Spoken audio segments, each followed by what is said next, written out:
Ah, Bon, c'est bien parce que ça me détend, tu vois, ça veut dire qu'il peut y avoir des ratés, c'est pas très grave. bah attends, tu sais, le nombre d'épisodes où on a eu des clébards, où on a eu des mômes, où on a eu Papa, t'as pas vu mon. Tu vois, ouais, c'est nickel aussi. Des fois on coupe pas parce que ça s'intègre bien dans le truc. Nipédu. Nipédu, le podcast Le podcast École éducation numérique. Nipédu, Nipédu. Nipédu. Bienvenue dans Nipédu, épisode 84, intitulé L'effet maître. Vous allez comprendre pourquoi dans une seconde. Je dis un petit coucou à l'acolyte de toujours, coucou Fabien Aubard. Coucou Régis Forgione, coucou à notre invité qui n'en est pas vraiment un, mais vous allez comprendre pourquoi par la suite. Alors c'est le 1er août aujourd'hui, donc on est en plein cœur de l'été, des vacances pour certains d'entre vous. On est pas mal pour enregistrer un Nipédu, Régis. Je m'excuse par avance pour ma voix. Je reviendrai pas sur les facteurs qui font que cette voix est celle-ci, mais ce ne sont pas du tout les facteurs que les plus mal intentionnés d'entre vous imagineront. Voilà, soit une réincarnation de Jeanne Moreau, Un hommage. soit voilà, mes premières tentatives de vapotage, je laisse une espèce de doute planer autour de cette voix un peu rocailleuse. Et donc, pour cet épisode 84, on accueille un nouveau compagnon de route, pas des moindres, et là je lis les notes d'émission tellement elles sont bien écrites, c'est Jean-Philippe Maître, qu'on espère vraiment vous faire découvrir au fil de cet épisode pour vous donner encore plus envie que nous, mais je crois pas que c'est possible, qui nous accompagne dans la prochaine saison de Nipédu. Coucou Jean-Philippe. Salut les gars, donc salut Régis, salut Fabien. Voilà, Jean-Philippe Maître, je suis docteur en sciences de l'éducation. J'ai rencontré Fabien à l'occasion d'une de mes étapes professionnelles au sein des Saventuriers. On aura l'occasion d'en reparler. Et voilà, j'ai le grand honneur d'avoir été invité pour rejoindre cette équipe Nipédu. Donc, je suis au moins tout aussi content que vous, chers amis, de rejoindre cette équipe. Chouette. On va faire connaissance tout au long de l'épisode. Vous avez compris donc le titre de l'épisode, parce que je suis sûr qu'il y a des auditeurs, en lisant le titre, ils se disent « Chouette, je vais découvrir enfin ce que c'est que l'effet maître ». Ben là, vous allez avoir le vrai effet maître en personne, j'ai envie de dire, tout au long de l'émission. Déroulement de l'émission, j'ai envie de dire, comme à chaque fois, à peu près habituel, Fabien. Je vous propose qu'on se lance tout de suite dans quelque chose qu'on n'a pas fait du coup depuis quelques émissions, une petite parole aux auditeurs. La parole au poditeur. la parole au poditeur. La parole au poditeur. Alors Fabien, on en déroule 3-4 des paroles aux auditeurs qu'on a récoltées autour de l'épisode 82 sur le guide du jeune prof connecté. Je te laisse la parole. C'est vrai que c'est. Ouais, merci Régis. C'est vrai que c'est quelque chose qu'on n'a pas fait depuis très longtemps, qu'on va peut-être réintégrer à l'émission parce qu'on est toujours extrêmement curieux, souvent touché de vos commentaires. Là, Régis, c'est toi qui as sélectionné quelques-uns des posts qui ont été mis sur Twitter, parce qu'on a un panel assez large de auditeurs et ça nous fait vraiment plaisir. Hein. On est vraiment, on colle à notre triptyque école, éducation et numérique avec une dimension éducation importante qui va s'adresser à tous les acteurs de l'éducation, donc famille comprise. Donc on a justement un parent d'élève, Chevalier 77, en tant que parent veut promouvoir Nipédu podcast dans les écoles de mes enfants, toujours tellement d'idées inspirantes. Donc merci à Chevalier 77 pour ce petit post encourageant. Ouais, on a Christophe Rhein, moi je dis Rhein, on dit comme ça chez nous, peut-être pas partout, qui en a posté 2, j'ai découvert, donc il travaille à Canopé, qui nous dit d'abord éplucher les patates en écoutant Nipédu 82, guide du jeune prof connecté, avec, je sais pas, ce petit emoji des doigts qui se touchent, genre nickel, je traduirais ça par nickel, et qui nous dit un peu plus tard, tranquille en vacances, à 11 000 km du taf, et là j'entends parler de Canoprof et du réseau Canopé. Donc c'est là que je suis allé voir sa bio et j'ai découvert qu'il travaillait à Canopé, donc merci pour ce petit commentaire.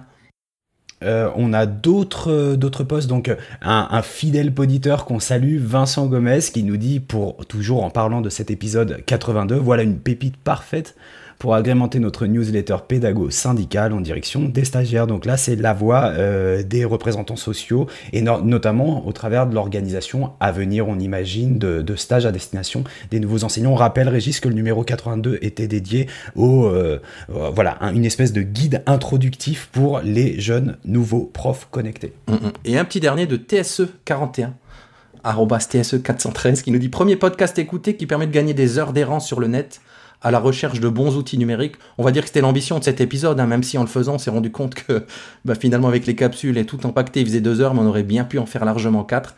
Mais si l'objectif est ne serait-ce qu'un peu atteint, on est content. Donc merci pour ces commentaires. Je vous propose qu'on fonce directement vers les actus. Les actus. Pédagogie, pédagogique, institutionnelle et productivité. Alors actu, première rubrique des actus, on va parler pédagogie avec toi Fabien. Pédagogie. Ouais, alors on va parler pédagogie et on va parler adéquationnisme. Alors, vous le savez, les garçons, j'adore les mots compliqués. La plupart du temps, je ne les comprends pas, mais je les utilise à l'envi. L'adéquationnisme, qu'est-ce que c'est ? L'adéquationnisme, c'est, sous couvert de Jean-Philippe et de Régis, c'est une façon d'envisager les évolutions de l'école en fonction des attentes d'une société et d'un système économique, on pourrait dire. Du coup, vous imaginez bien que dans mes convictions, je suis assez éloigné de ça, mais justement, hein, j'essaye de sortir de mes bulles filtrantes pour aller voir ce qui se dit ailleurs et pour comprendre un petit peu des mécanismes qui souvent m'échappent. Et je suis tombé sur un article d'un blog qui est dédié au monde professionnel et à l'évolution du monde professionnel et au monde des entreprises. C'est le blog de Miss Philomène.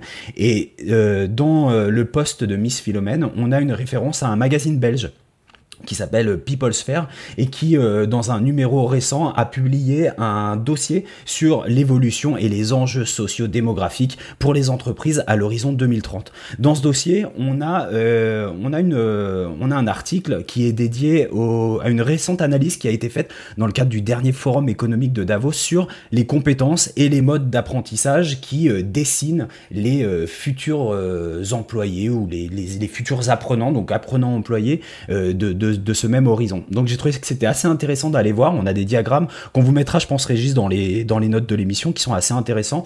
Donc pour faire court, dans les compétences de cet employé de demain, hein, mais vous avez compris que derrière l'employé, puisqu'on parle adéquationnisme, on imagine déjà comment former l'apprenant d'aujourd'hui.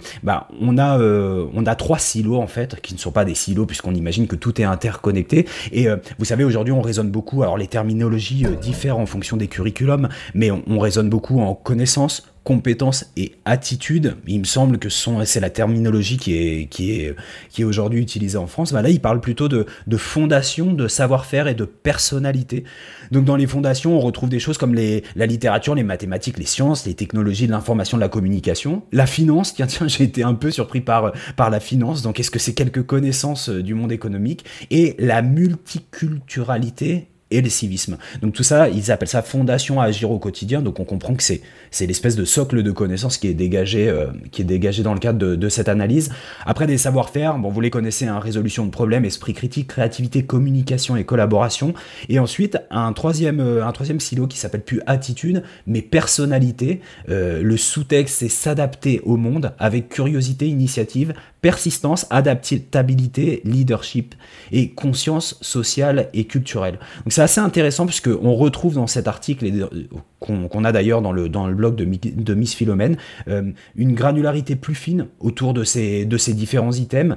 Et puis, on voit un petit peu comment se dessine le profil de ce qui est attendu par cette société du travail et du coup les apprenants aujourd'hui. Je vous en dis pas plus. On vous met les références dans les notes de l'émission. Ça me fait quand même penser à un truc, c'est que avant de découvrir cet article, je suis allé voir l'actualisation qui avait été faite du livret, d'un livret qui est publié en continu par le Centre Alain Savary, qui s'appelle Concevoir des formations pour faire réussir tous les élèves. Donc c'est un livret à destination des formateurs de formateurs, des formateurs d'enseignants. Et c'est rigolo comme peu ou prou, on retrouve dans les stratégies de formation qui sont développées, qui sont décrites par les auteurs de ce livret, toutes les compétences qui sont appelées de leur vœu par l'analyse du forum économique. Donc tout ça, c'est une mise en cohérence. Que vous soyez enseignant ou que vous soyez formateur, c'est vraiment... je vous invite à aller regarder l'article et puis à consulter la dernière actualisation du livret du Centre Alain Savary, qui sont vraiment des mines pour organiser les apprentissages, que ce soit chez les élèves ou chez les enseignants dans le cadre de formation.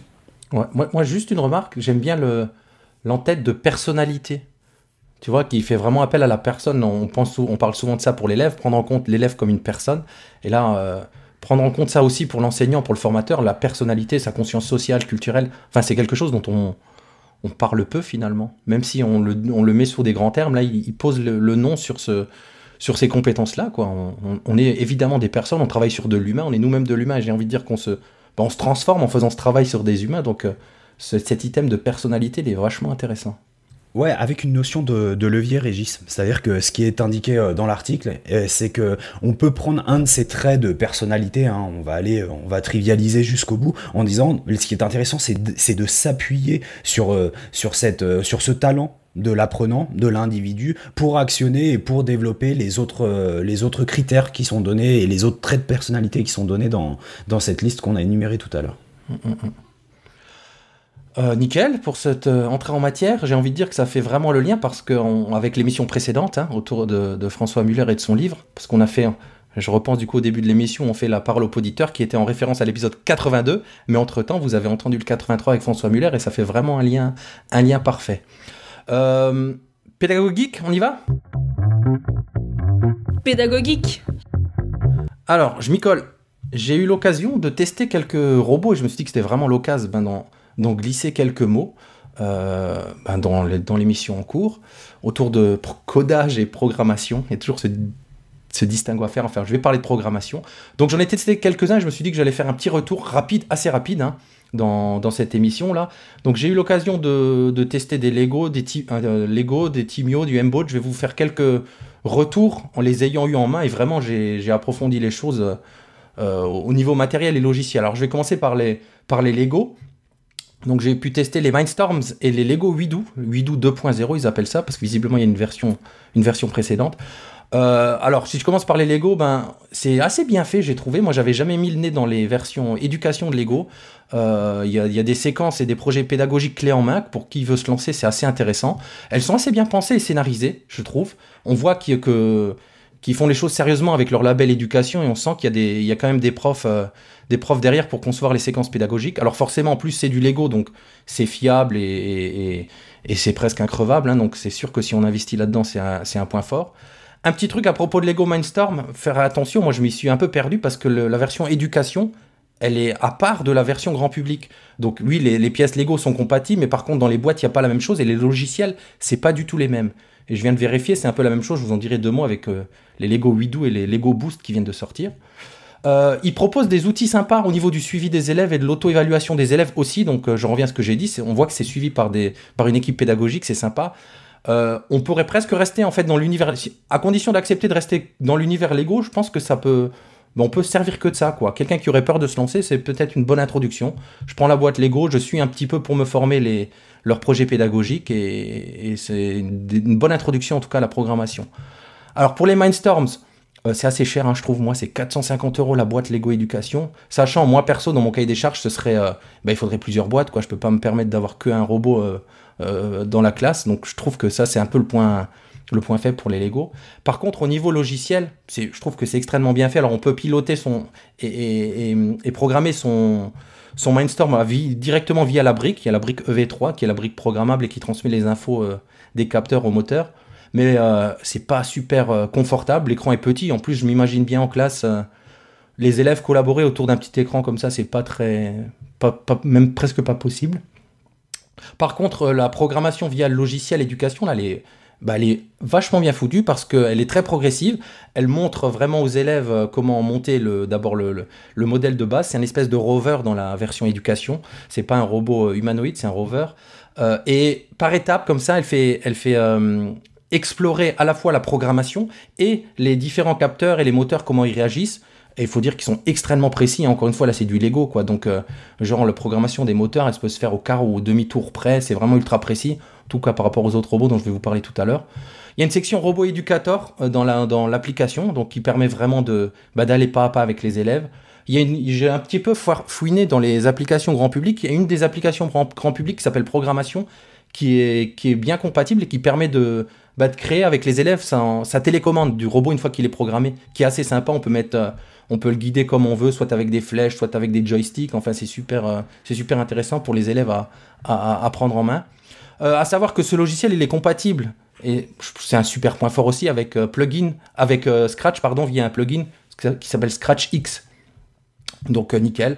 Bon, comme c'est du Lego Mindstorm, Moi j'ai des CM2, hein, je me dis que c'est tout à fait envisageable avec des CM1, CM2, mais on sent que on est plus dans le collège, voire dans le lycée. J'ai regardé un petit peu les projets qu'on peut faire avec ça, c'est carrément impressionnant, quoi. Il y a notamment un projet, je vous mettrai dans les notes de l'émission, carrément une ligne de montage entièrement en Lego Mindstorm, où on scanne des pièces Lego, on les met dans une espèce de cuvette, et lui il va les trier automatiquement par couleur, après, enfin, quelque chose d'extrêmement impressionnant. Comme c'est du Lego, c'est extrêmement aussi documenté. Vous trouvez des tonnes de projets pédagogiques sur les réseaux. Donc, allez voir de ce côté-là si le niveau correspond et le tarif aussi pour vous. Pour les plus petits, il y a Lego et Widoo. J'ai exploré ça aussi. Alors là, c'est un peu moins cher. C'est les plus petites boîtes. C'est plus cycle 2. Hein. En tout cas, on peut commencer au cycle 2. Environ 160 € la boîte. Donc, même, les mêmes remarques au niveau du logiciel et du vrai tampon Lego Éducation. On sent que c'est du sérieux. Je vous disais tout à l'heure, j'ai regardé, il y a les Lego WeBoost là qui sont en train de faire grand bruit. C'est toi, Fabien, qui m'avait lancé le mot, moi j'avais pas vu. Et je suis allé voir un petit peu. Alors Lego, ils font les choses, ils séparent bien leur Lego Éducation du reste, quoi. Pour les Mindstorm, je vous en ai donné un mot. Les Boost et les WeDo, alors évidemment les pièces Lego sont compatibles. Par contre, la partie programmation et tout ça, c'est différent. Visiblement, Lego veut vraiment maintenir Lego Boost en tant que jouet individuel et le WeDo comme un objet de découverte de la programmation et de la robotique collaboratif en classe. Donc c'est assez bien foutu. Alors par rapport au Mindstorm, forcément, il y a moins de capteurs et moins de ces choses-là. Par contre, c'est largement prenable, on peut dire prenable, préhensible, prenable en main, je n'utilise pas le bon mot, par même des enseignants qui n'y connaissent rien en programmation. Et ça, c'est toujours intéressant. Moi, j'ai toujours en tête aussi mes collègues qui osent peut-être pas se lancer. Donc là, pareil, à condition d'accepter de rester un petit peu dans l'univers Lego, on est assez bien pris en main via l'application pour le montage, pour la découverte de la programmation. D'ailleurs, tous les robots dont je vous parle, hein, la programmation, elle est sous forme le modèle de base, disons, sous forme de briques qu'on empile en chaîne pour former son algorithme de programmation sous le mode assez linéaire pour les Lego, contrairement à Scratch qui est, comment on dit, enfin linéaire. On va dire que Lego, c'est version horizontale et Scratch, c'est plus en format vertical, mais le principe est exactement le même, quoi. Les Lego WeDo, ils sont aussi compatibles avec Scratch, donc c'est sympa. Après, j'ai exploré Timio, visiblement vraiment le chouchou en France. Alors là, c'est ultra documenté. On trouve des fiches chez Canopé, on trouve des fiches dans 1, 2, 3 codés. Enfin, il y a vraiment beaucoup de choses. Contrairement à Lego, le Timio, dès qu'on le sort de la boîte, il est utilisable. Il y a des petits programmes de base, 6 je crois, qui permettent de le prendre en main. Là, ma gamine qui va entrer en CM1, dès la sortie de la boîte, selon les couleurs, on peut découvrir, il est en mode suivi, il est en mode fuite, il est en mode suivre une ligne. Il y a des pré-programmes comme ça pour découvrir le robot, pour le prendre en main, donc c'est assez sympa. Le point noir pour moi, par rapport à ce que je disais tout à l'heure, c'est pareil, c'est 180 € un Timio, quoi. Je trouve que c'est... Enfin, ça, faut avoir les moyens, ou alors, évidemment, on peut toujours emprunter les mallettes Canopé, où il y a ce genre de choses-là. Là, je parle vraiment à titre, si on veut se le payer pour la classe, bon, il faut avoir les moyens. La programmation est extrêmement sympa. Il y a 3 types de programmation, il me semble. Il y a le type par bloc. Ils sont tous d'ailleurs issus de Blockly. Là, j'ai cherché un petit peu, moi je ne connaissais pas, qui est un système de programmation qui appartient maintenant à Google, mais qui est sous forme de briques, qui est libre et qui est open source, si je ne dis pas de bêtises. Mais je crois que je ne dis pas de bêtises. Donc utilisable pour moi, Timio et Blockly d'ailleurs dès la maternelle. On empile des briques et elles sont exprimées clairement ce que ces briques font. Et donc le robot, il va suivre. Après, il y a une programmation visuelle, une VPL, Visual Programming Language, qui mélange programmation par bloc et textuel. Là, c'est vraiment du Scratch-like, où on dit... la brique tournée, on dit de combien de tours on doit tourner, etc. Compatible aussi avec Scratch via ScratchX. Donc ça, je trouve que c'est toujours intéressant parce qu'on permet justement de sortir un petit peu du carcan. Il y a pas mal de capteurs, on peut en faire vraiment beaucoup de choses. On peut faire de la musique, j'ai regardé un petit peu les projets et puisque mes mots m'ont fait en quelques heures, il y a vraiment... Enfin, c'est super intéressant. On peut même ajouter... c'était un des points forts, en tout cas au départ de Timio, je me souviens, et ça rappelle la bonne vieille tortue logo. Ajouter un petit stylo pour qu'il dessine. Donc ça c'est toujours sympa parce que ça permet d'être créatif et de faire des projets autour de ça. Il y a des packs, challenge packs qui sont directement téléchargeables sur le site de Timio qui permettent de lancer des petits défis aux élèves, donc c'est vachement sympa. Par contre c'est un manque, moi je trouve, alors je sais pas, j'explore, je suis pas un expert, donc si les auditeurs ont des choses à dire qu'ils nous les disent sur les réseaux. J'ai pas trouvé d'application pour guider son Timio, une application iPad ou Android, peut-être que ça existe mais en cherchant j'en ai pas trouvé. Mon coup de cœur maintenant c'est Mbot de Make-a-Block. J'en ai parlé sur les réseaux. J'ai adoré ce petit robot pour des raisons, plein de petites raisons diverses. Une des premières raisons, c'est qu'il est à monter soi-même. Alors, faut pas avoir peur, on va pas monter la carte électronique, tout ça, mais monter les moteurs, les roues, mettre tout ça en place, c'est largement faisable par un élève de cycle 3, dès le cycle 3. Donc déjà, ça permet vraiment d'impliquer les élèves dès le début, ils fabriquent eux-mêmes le robot. C'est entièrement open source, comme Timio d'ailleurs, au niveau logiciel et matériel. Il y a une petite télécommande aussi dans la boîte pour le diriger directement. Et ce que j'ai adoré, c'est l'environnement de programmation autour de ce robot. Il y a plusieurs applications. Une application pour le piloter, un peu comme un drone, mais il y a surtout une application, un bloc qui est tout en français, qui permet de découvrir les bases de la programmation vraiment sous le format Scratch. Et je me dis, là, je pensais à mes élèves, mais aussi à mes collègues, c'est des petits défis qui permettent de découvrir les briques étape par étape. Comment faire tourner le robot, comment lui faire la reconnaissance de couleurs, de lignes, etc.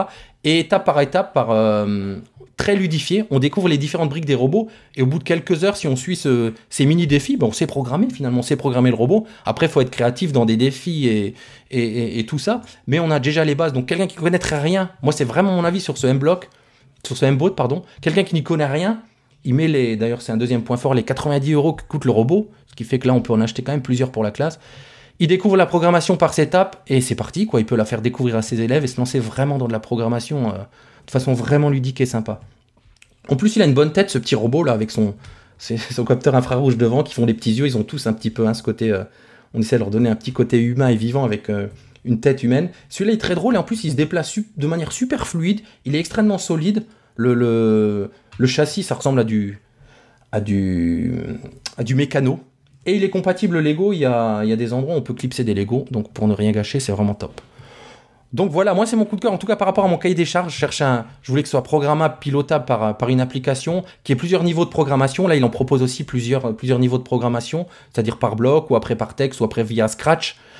Le tarif, forcément, c'est un peu toujours le nerf de la guerre. Donc voilà pour mon petit. J'espère que j'ai pas été trop long, les garçons. En tout cas, t'as été complet. Non, on t'écoutait religieusement, il me semble, Régis. Bon. Juste pour compléter, puisque tu y es revenu à plusieurs reprises. Moi, je pense que c'est intéressant, c'est important de se faire prêter le matériel dans un premier temps, à moins que vous soyez effectivement passionné par ce point-là. Je pense notamment à notre copine Paola Edu. Je t'en ai pas parlé, mais allez voir du côté du compte Twitter de Paola Edu et du défi coding 2017, je crois, c'est ça, où vraiment c'est un foisonnement de ressources en termes d'activité, en termes de matériel. Mais faites-vous prêter un robot, n'importe lequel, lancez-vous, essayez de voir quelle exploitation pédagogique vous pouvez avoir en classe. On a eu une longue discussion avec Régis hier autour de en tant que vieux enseignants que nous sommes, peut-être cette capacité qu'on peut avoir à découvrir un matériel et à le lier à une compétence qui sera travaillée avec nos élèves. Lancez-vous, prenez n'importe lequel de ces robots, celui qui vous tombe sur la main, celui qui vous sera prêté le plus facilement. Tu as parlé des canopées, je pense qu'il y a des circonscriptions qui disposent aussi de mallettes, Régis, de plus en plus. Et puis que ce soit, on n'a pas parlé d'Ozobot, on n'a pas parlé de Bibot pour les plus petits, n'importe lequel, essayez, lancez-vous et puis vous allez vite comprendre quelles sont les limites du matériel dont vous disposez, quels sont les besoins que vous avez, vous, en termes de mise en œuvre pédagogique, et là vous irez un petit peu plus loin, ce qui me permet de pointer deux ressources, Régis, pour compléter ce que tu as dit, peut-être trois, tiens, je vais être un peu cabotin sur le coup. La première, c'est le Nipédu 65, programmation à l'école avec David Wilgenbus, merci Régis, avec avec des personnes que notre ami Jean-Philippe connaît très très bien, c'est Patrice, Claire et Joël Lefort dans cette émission spéciale programmation à l'école. Donc on y parle aussi robotique, il y a un complément au niveau du matériel. Et puis allez voir du côté de prime abord aussi, parce que vous avez des séquences qui sont toutes faites. C'est vrai qu'on parle peut-être pas assez de prime abord, où vous avez là vraiment des expérimentations de classe qui sont mises en place. On vous met bien sûr tout ça dans les notes de l'émission, mais il faut pas que le prix du matériel soit un frein. Essayez déjà de vous procurer du matériel, quel qu'il soit, d'essayer de l'intégrer en classe. Et puis après vous allez faire votre propre cheminement. Tout ça, je le dis vraiment sous couvert de Régis et de Jean-Philippe. Jean-Philippe, je ne sais pas si toi, lors de tes visites de classe, tu as vu l'utilisation de ce matériel de robotique. Si, tout à fait.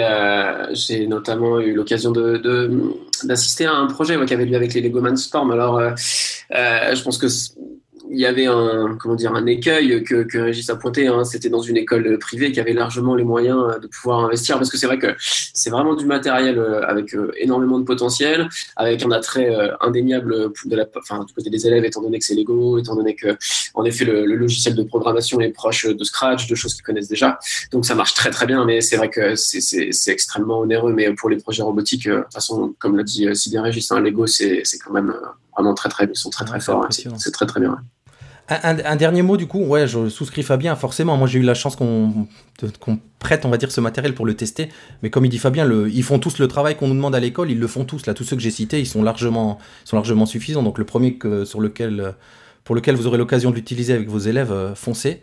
Juste un petit merci, parce que Fabien m'a coupé l'herbe sous le pied, mais j'allais le dire, un merci à Paola Sanchez, à Yann Poisson, à David Plumel, à Catherine Maurice, j'espère que j'en oublie pas, pour leur aide autour de mes recherches sur ces robots. Donc voilà, et peut-être que je parlerai d'autres dans les prochaines émissions, là j'en ai d'autres qui devraient arriver, et puis n'hésitez pas à poser des questions sur les réseaux, si vous voulez en savoir plus. Et donc j'ai assez parlé. Fabien, à toi, tu nous as proposé l'outil ultime du formateur et du conférencier connecté. Qu'est-ce que c'est ? Bah, je sais pas si c'est l'outil ultime, mais en tout cas, moi, je suis tombé sur cette solution qui nous a été proposée une fois, n'étant pas coutume, par Fidèle Navamuel de l'indispensable outil de la veille, qui s'appelle Bicast. Ouais, tu fais une grimace, c'est pas outil de la veille. Outitis. Ouais, je sais pas parce que je vois Outitis et des fois je vois outil de la veille. Bon, en tout cas, c'est Fidèle une fois de plus qui nous a proposé cette solution. Bicast, alors Bicast, il me semble que c'est une petite société française qui nous propose cet outil pour animer une conférence. J'ai pas envie de dire une formation, moi j'aime bien le format conférence. C'est assez sympa. Alors une interface très très ergonomique qui se présente sous forme d'un triptyque. Donc soit vous pouvez choisir d'animer un mur, d'envoyer ce qu'ils appellent des animations ou de faire défiler les slides. Donc là je mets des ou, mais en fait c'est des ou / et c'est hyper intéressant parce que il suffit un peu pour les poditeurs les plus avertis qui connaîtraient une solution comme Nearpod. Je crois savoir que tous les deux vous la connaissez cette solution ou d'autres solutions comme Kahoot. Donc il suffit d'envoyer un code à tous les participants à votre conférence qui auront accès à l'espace que vous avez créé pour eux et dans cet espace qu'ils pourront retrouver sur leur appareil mobile bien sûr connecté mais aussi que vous aurez la possibilité de projeter en fonction de vos choix de projection. On pourra soit avoir un mur, donc c'est un mur de chat avec la possibilité soit d'être anonyme, soit si vous êtes connecté à d'écrire en votre nom et de façon visible, vous aurez la possibilité d'ajouter des commentaires à des chats. Tout ça, ça peut être modéré, donc soit par le conférencier, mais à mon avis, c'est là où Régis, on reprendra ça tous les deux, peut-être si un jour on utilise cette solution, il faut avoir un modérateur et un animateur conférencier. Donc première partie mur, vous imaginez un mur type mur de réseaux sociaux.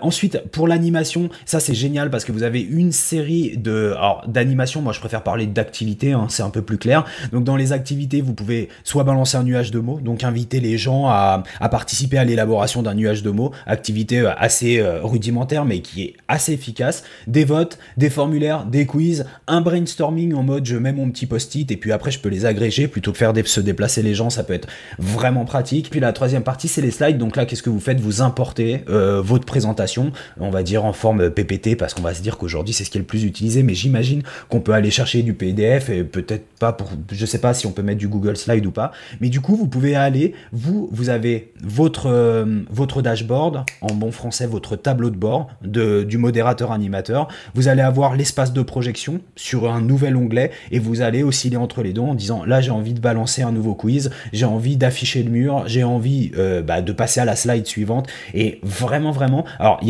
y a bien sûr une version freemium et après des versions supplémentaires sur la modération, sur les couleurs d'affichage, sur des choses, mais la version freemium elle fait vraiment le job. Et Régis, je crois que ça fait quelques semaines que je t'en parle, mais celle-ci on va l'utiliser je pense parce qu'elle me donne vraiment envie. En tant qu'utilisateur de Nearpod, on sent vraiment les limites de Nearpod quand on découvre Bicast et on a envie d'aller plus loin avec Bicast. Et puis le côté français n'enlève rien, donc merci à Fidèle, merci à Bicast. Et puis si vous voulez vous le tester de votre côté, n'hésitez pas à nous faire des retours. Jean-Philippe, c'est peut-être un outil qui pourrait t'intéresser, ça.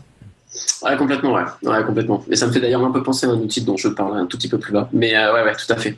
J'irai jeter un œil, sans faute. Ok, merci Fabien. Donc je vous propose qu'on saute tout de suite dans la première partie de l'émission.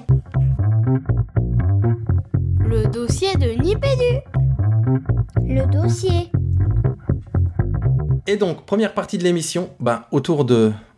Je sais pas comment dire, c'est pas notre invité, autour de notre nouveau camarade de jeu, Jean-Philippe Maître, post-doctorant, conseiller pédagogique et donc podcasteur, bim. Je rajoute ça à mon CV là, comme ça. C'est classe.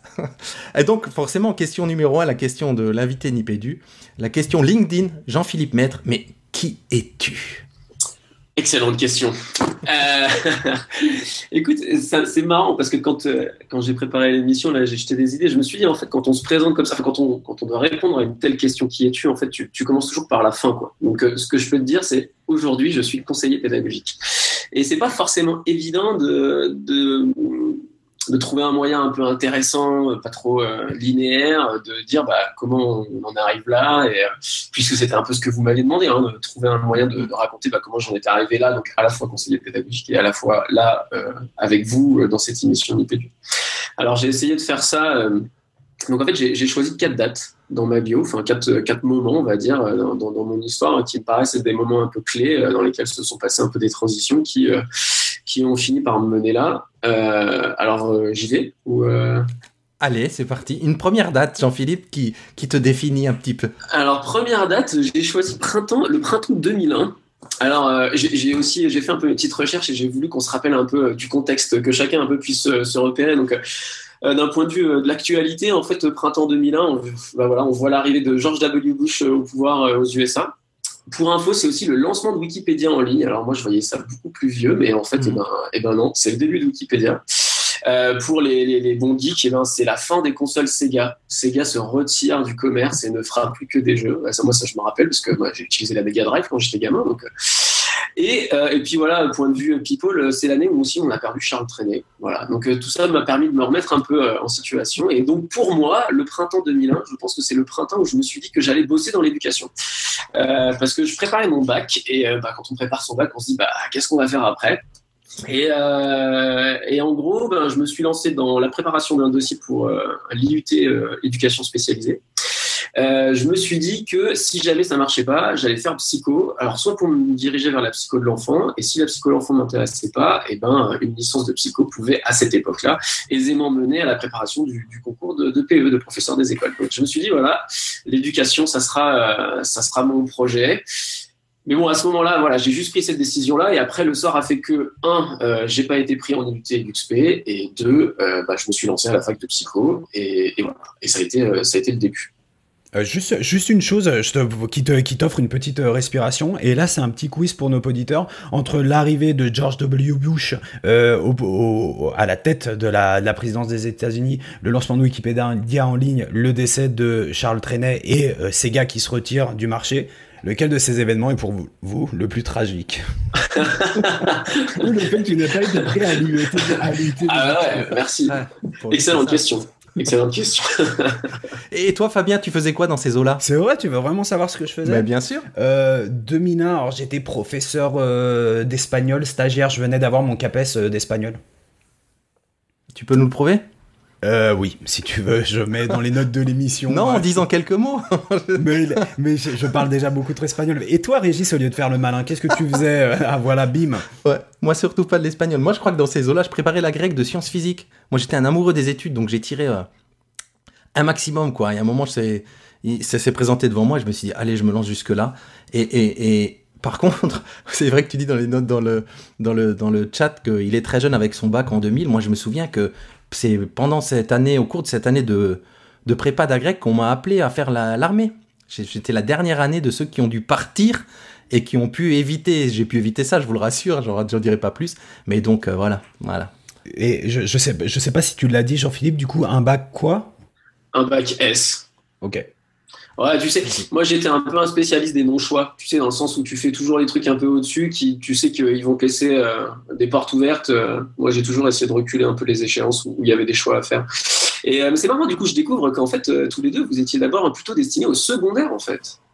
Ouais, c'est vrai. Ouais. Enfin, destiné, je sais pas, mais. Non, mais destiné, mais en tout cas. Ça s'est fait comme ça, quoi. Ouais, c'est vrai. On est sur des destinés.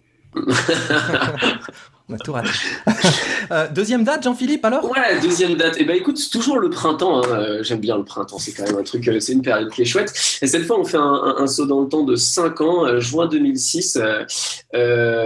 En fait, juin 2006. Alors, bon, j'ai fait une licence de sciences de l'éducation. Finalement, la psycho, c'est pas pour moi. Ça m'intéressait, mais c'était quand même pas une vocation.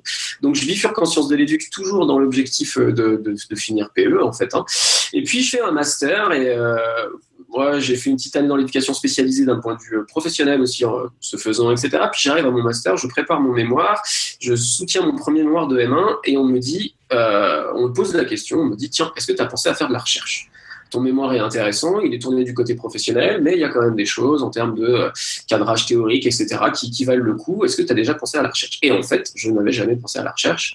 Et donc, du coup, c'est un été important pour moi parce que c'est l'été où je me suis dit, tiens, je vais me laisser une chance et je décide de faire un M2 recherche au lieu de faire un M2 professionnel qui aurait pu me mener, entre guillemets, plus rapidement à la voie de l'enseignement. Et donc, en fait, je bifurque vers ce M de recherche qui, petit à petit, va en fait me mener à une thèse. Donc, c'est un virage important parce que c'est un virage où potentiellement, sans jamais vraiment abandonner l'idée de dire, une thèse, au bout du compte, ça recule le concours, mais ça ne veut pas dire que je ne le ferai pas. C'est une occasion qui se présente, c'est un moyen de vivre, puisqu'en fait, on me propose aussi de passer un concours pour avoir une bourse. Donc voilà, ça me permet de vivre et je me dis, tiens, le sujet qu'on me propose m'intéresse, j'y vais. Et puis finalement, les auditeurs ne le savent pas encore, mais je vais y rester un moment dans la recherche, donc c'est un point un peu important. Donc la recherche en éducation devient, pendant presque 10 ans, mon domaine, on va dire. Voilà. Et en même temps, dans ces premiers éléments, alors moi, je me permets de parler de toi parce que j'ai appris à te connaître ces 12 ou 15 derniers mois, Jean-Philippe. C'est important de cette évocation de ce virage en thèse presque fortuit que tu amènes avec toute une première partie de ce parcours qui est très marqué ou pas mal marqué par la pratique. Moi, je trouve que ce qui te caractérise par rapport à d'autres chercheurs, c'est que tu as une relation très particulière avec la pratique et une forme de compréhension de ce que peut être le praticien et de ce que peut être le quotidien du praticien qui est assez forte et qui peut-être oriente aussi ton point de vue. Donc, voilà. Mais ce qui est marrant quand tu dis ça, c'est que ce qui est rigolo, c'est que je crois que c'est le 2006 jusqu'à ce que je te rencontre, ou peut-être un petit peu avant. Je pense qu'il y a eu un peu un éveil un peu auparavant. Mais il y a eu un moment, il y a eu un oubli, je pense, de ça. C'est-à-dire qu'en effet, je crois qu'il y a eu quand même tout un début de... parce que j'ai beaucoup bossé, j'ai été pion des années, j'ai été assistant d'éducation, j'ai donc bossé un peu dans l'éducation spécialisée, donc il y a eu du terrain tout au long de mes études. Mais dès que j'ai bifurqué vers la recherche, parce que la recherche est très chronophage, j'ai en effet un peu abandonné le terrain et je pense qu'il y a eu quand même un moment un peu un oubli de tout ça. Et c'est notamment... les aventuriers, en te rencontrant toi, mais aussi le reste de l'équipe, qu'il y a eu un petit rappel, un petit retour aux sources, un petit retour à la pratique. C'est rigolo que tu parles de pion. Je vais faire le pont aussi. J'étais pion aussi quelques années. Moi, j'en ai eu un petit peu marre. Après, là, je vous parlais tout à l'heure de la prépa grecque. J'en ai un petit peu ras-le-bol des sciences physiques. Donc, j'ai eu la chance qu'ils cherchaient beaucoup de pions à l'époque. Donc, je suis allé du côté de ça. Donc, j'ai fait pion. Et moi, c'est là qu'on m'a... Alors, paradoxalement, tu vois, tu disais le destin. On m'a appelé, j'étais pion, j'avais donc ma maîtrise de sciences physiques et il manquait de profs, donc on m'a appelé pour faire des remplacements de profs de physique au collège et dans un lycée en physique et en maths dans un lycée professionnel. Donc il manquait tellement de profs à l'époque que je pense qu'ils ont regardé dans les dossiers. Lui il est pion, lui il a la maîtrise de sciences physiques. On va l'emmener faire des cours en secondaire. Alors que moi j'ai jamais voulu être prof du secondaire, quoi, tu vois. Donc j'ai découvert le métier de prof et d'abord par le secondaire, par cette expérience-là. De lycée professionnel et de collège. Et du coup, je vous parlais de cette fameuse année de l'armée que j'ai réussi à éviter, qui m'a permis ça s'appelait pas objecteur de conscience, ça s'appelait politique de la ville. On m'a dit, tiens, tu fais des physiques, c'était le grand lancement des mallettes la main à la pâte. Et on m'a dit, tu connais la physique, tu veux pas aller déployer ça dans les écoles de ta ville? J'ai dit, si, avec plaisir. Et là, coup de foudre pour le métier de prof d'école, pour de vrai, hein. Un coup de foudre, quelque chose de folie où je suis rentré dans la classe, au bout d'une heure, je dis, oh, c'est ça, prof d'école? Alors que j'aurais jamais imaginé avant, hein. J'avais mes souvenirs de jeunesse qui n'étaient pas spécialement mauvais, mais gros coup de foudre, et donc passage du concours de prof d'école, donc et bim, et là tout était parti, quoi. Je crois pas que c'était 2006 comme tu mets la date là, mais c'était dans c'est une date charnière, quoi. Ouais, voilà. Et d'ailleurs, en 2006, il s'y passait quoi pour Monsieur Aubard? C'est rigolo, du coup, cet épisode où on se raconte les uns les autres, mais c'est assez... Enfin, moi, je trouve que l'exercice est intéressant. Alors, tout à l'heure, j'étais dans le secondaire, et j'ai fait quelques années en collège, notamment, et je me suis vite ennuyé dans la discipline, et dans une approche qui était très basée sur les savoirs académiques. Alors, j'aurais pu creuser un petit peu le côté pédagogique, mais du coup, à l'époque, j'avais pas fait le lien. Donc, pour avoir plus de pédagogie, je me suis dit, je vais aller voir du côté du primaire. Je connaissais bien le public du primaire, primaire parce que je suis un professionnel issu du monde de l'animation comme beaucoup d'enseignants. Du coup, j'ai passé mon CRPE, j'ai fait mon année de stagiaire après avoir obtenu mon concours et ma titularisation. Et là, c'était ma deuxième année d'enseignement dans l'élémentaire et j'ai pris la direction d'un RPI. Donc un RPI, Régis, tu sais ce que ça veut dire toi, RPI ? Ouais, Vas-y. regroupement pédagogique intercommunal. Exactement, donc au cœur de la Brie, en Seine-et-Marne, le 7-7, et c'était une super expérience. Bon, j'étais un jeune enseignant du primaire, mais ça a été une super expérience. Donc moi, j'étais directeur de RPI en juin 2006, je finissais mon année de direction de RPI. Et j'étais enseignant en CM1, CM2. Ah, comment maintenant? Non, mais c'est pas c'était la deuxième date? Ouais. Non, d'abord Jean-Phi, tu nous as fait parce qu'en fait, il se présente et du coup, il a fait les notes d'émission, super. Donc, quel était le contexte général du monde et de la France à cette époque? Alors moi, je me rappelle d'un truc, ça m'a vraiment marqué parce que ça a vraiment ponctué mon année universitaire cette année-là. C'était les grèves massives contre le CPE. Donc il y a eu d'énormes blocages des universités à Grenoble, d'où je viens. On avait été bloqués des semaines et des semaines. Donc ça, j'en ai un souvenir très très vif. Un peu plus tard dans l'été, d'ailleurs, je me rappelle aussi très très bien parce que j'étais serveur à l'époque pour payer mes études et j'étais en train de servir lors de ce fameux coup de boule de notre cher Zinedine Zidane en finale de Coupe du Monde, quand même un sacré raté.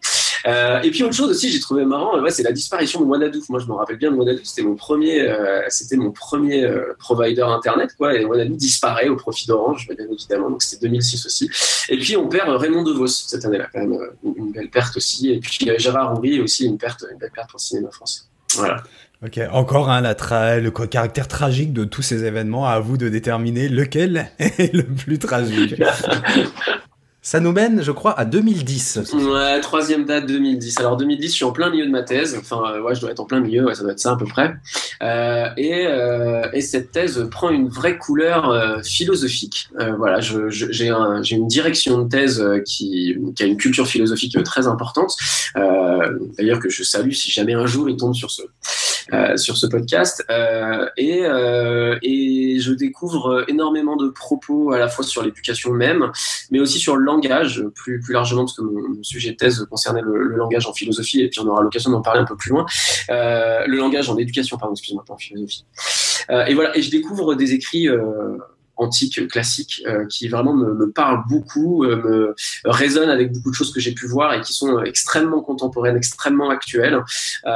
Et je pense que c'est extrêmement fondateur dans mon parcours parce que depuis ce temps, depuis que j'ai vraiment beaucoup travaillé cet ancrage philosophique en éducation et sur le langage en particulier, ça m'a donné un sens beaucoup plus fin et beaucoup plus critique vis-à-vis de la recherche contemporaine qui parfois oublie ses sources, oublie ses racines.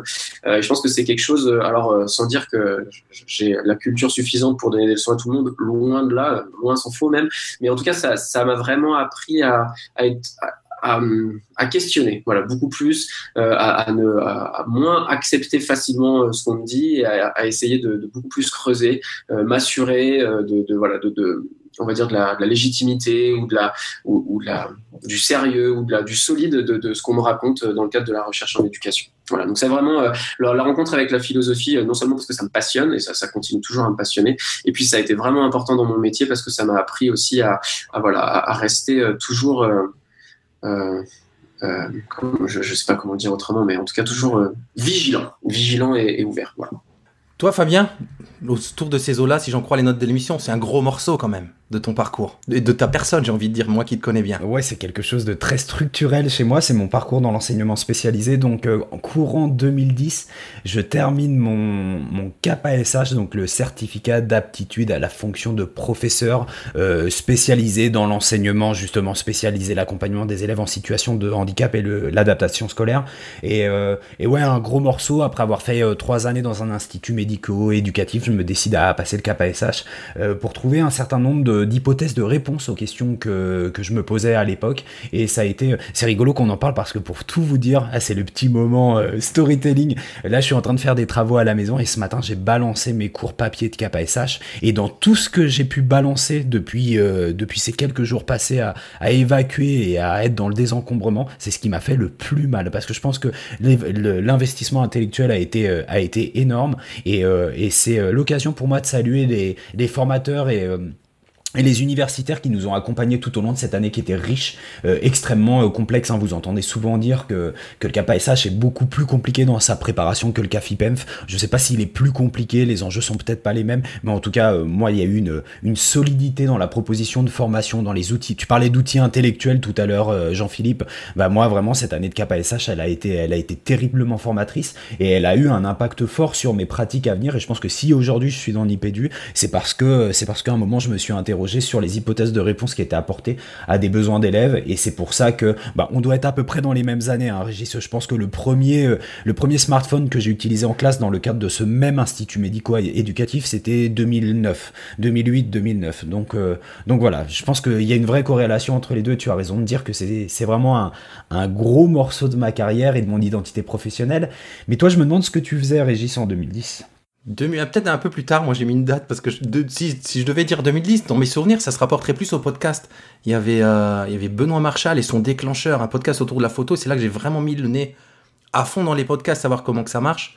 C'était d'ailleurs les premières tentatives des podcasts payants, tout ça. J'avais même je faisais de gros projets photos avec mes élèves à cette époque, et notamment je racontais sur le blog de déclencheur. Mais du côté plus professionnel, je fais le lien avec ce que tu dis, moi, c'est un peu plus tard. Quand j'ai repris, j'ai fait un M2, et je fais du coup un gros coucou à Barbara qui écoute cette émission et qui se moque de mes tics de langage, elle me l'a dit ce week-end, avec un mémoire sur l'intégration des tablettes numériques en éducation. J'étais vraiment, je le suis toujours d'ailleurs, passionné par ça, mais devinez la conclusion de ce mémoire. Bon, forcément, c'est un mémoire de M2, hein, mais il n'y a pas de secret, quoi. Qu'est-ce qu'il nous faut, c'est de la pédagogie, quoi. Donc, ce qu'on n'arrête pas de dire depuis le début, et forcément, ça ne changera pas. Donc, voilà pour moi en 2010, mais... Jean-Philippe, et le monde alors, et la France, qu'est-ce qui se passait en 2010 ? Ouais, alors là, du coup, je suis en train de les relire. C'est plus le monde, hein, du coup, pour 2010. Là, je suis tombé, donc, tremblement de terre en Haïti. Hein. Enfin, ça, c'est vrai que moi, je m'en rappelle aussi assez bien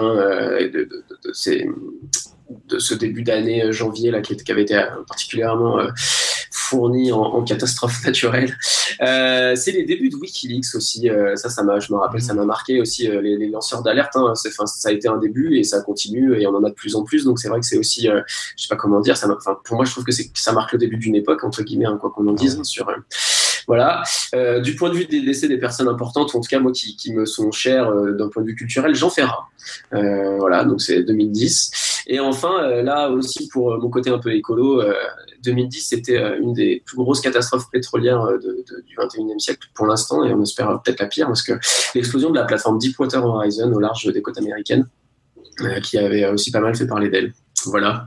Je rajouterais juste pour le côté école, éducation et numérique que c'est l'année où Laurence Join a commencé à faire tweeter ses élèves de lycée professionnel 2010. Et puis dans un autre registre, pour les amateurs éclairés de vin, qu'on consomme bien évidemment avec une extrême modération, ça reste une des meilleures années qui reste encore un peu accessible, notamment pour le Bordelais et pour les vins du Sud-Est. Et je vois un autre amateur éclairé de vin qui hoche de la tête en forme de consentement. C'est vrai que j'aurais pu y penser, parce que c'est vrai que 2010, figure-toi que c'est l'année du vin que j'ai servi à mon mariage. C'est parce que c'est une excellente année, donc j'aurais pu en effet m'en rappeler. Une très très bonne année, et on peut encore en trouver. Alors ça commence à être compliqué, mais surtout sur les vins du Sud-Ouest et du Sud-Est, n'hésitez pas sur les 2010, ça reste un très bon cru, et toujours en faisant très attention avec votre consommation d'alcool. C'est comme le gluten, bien sûr.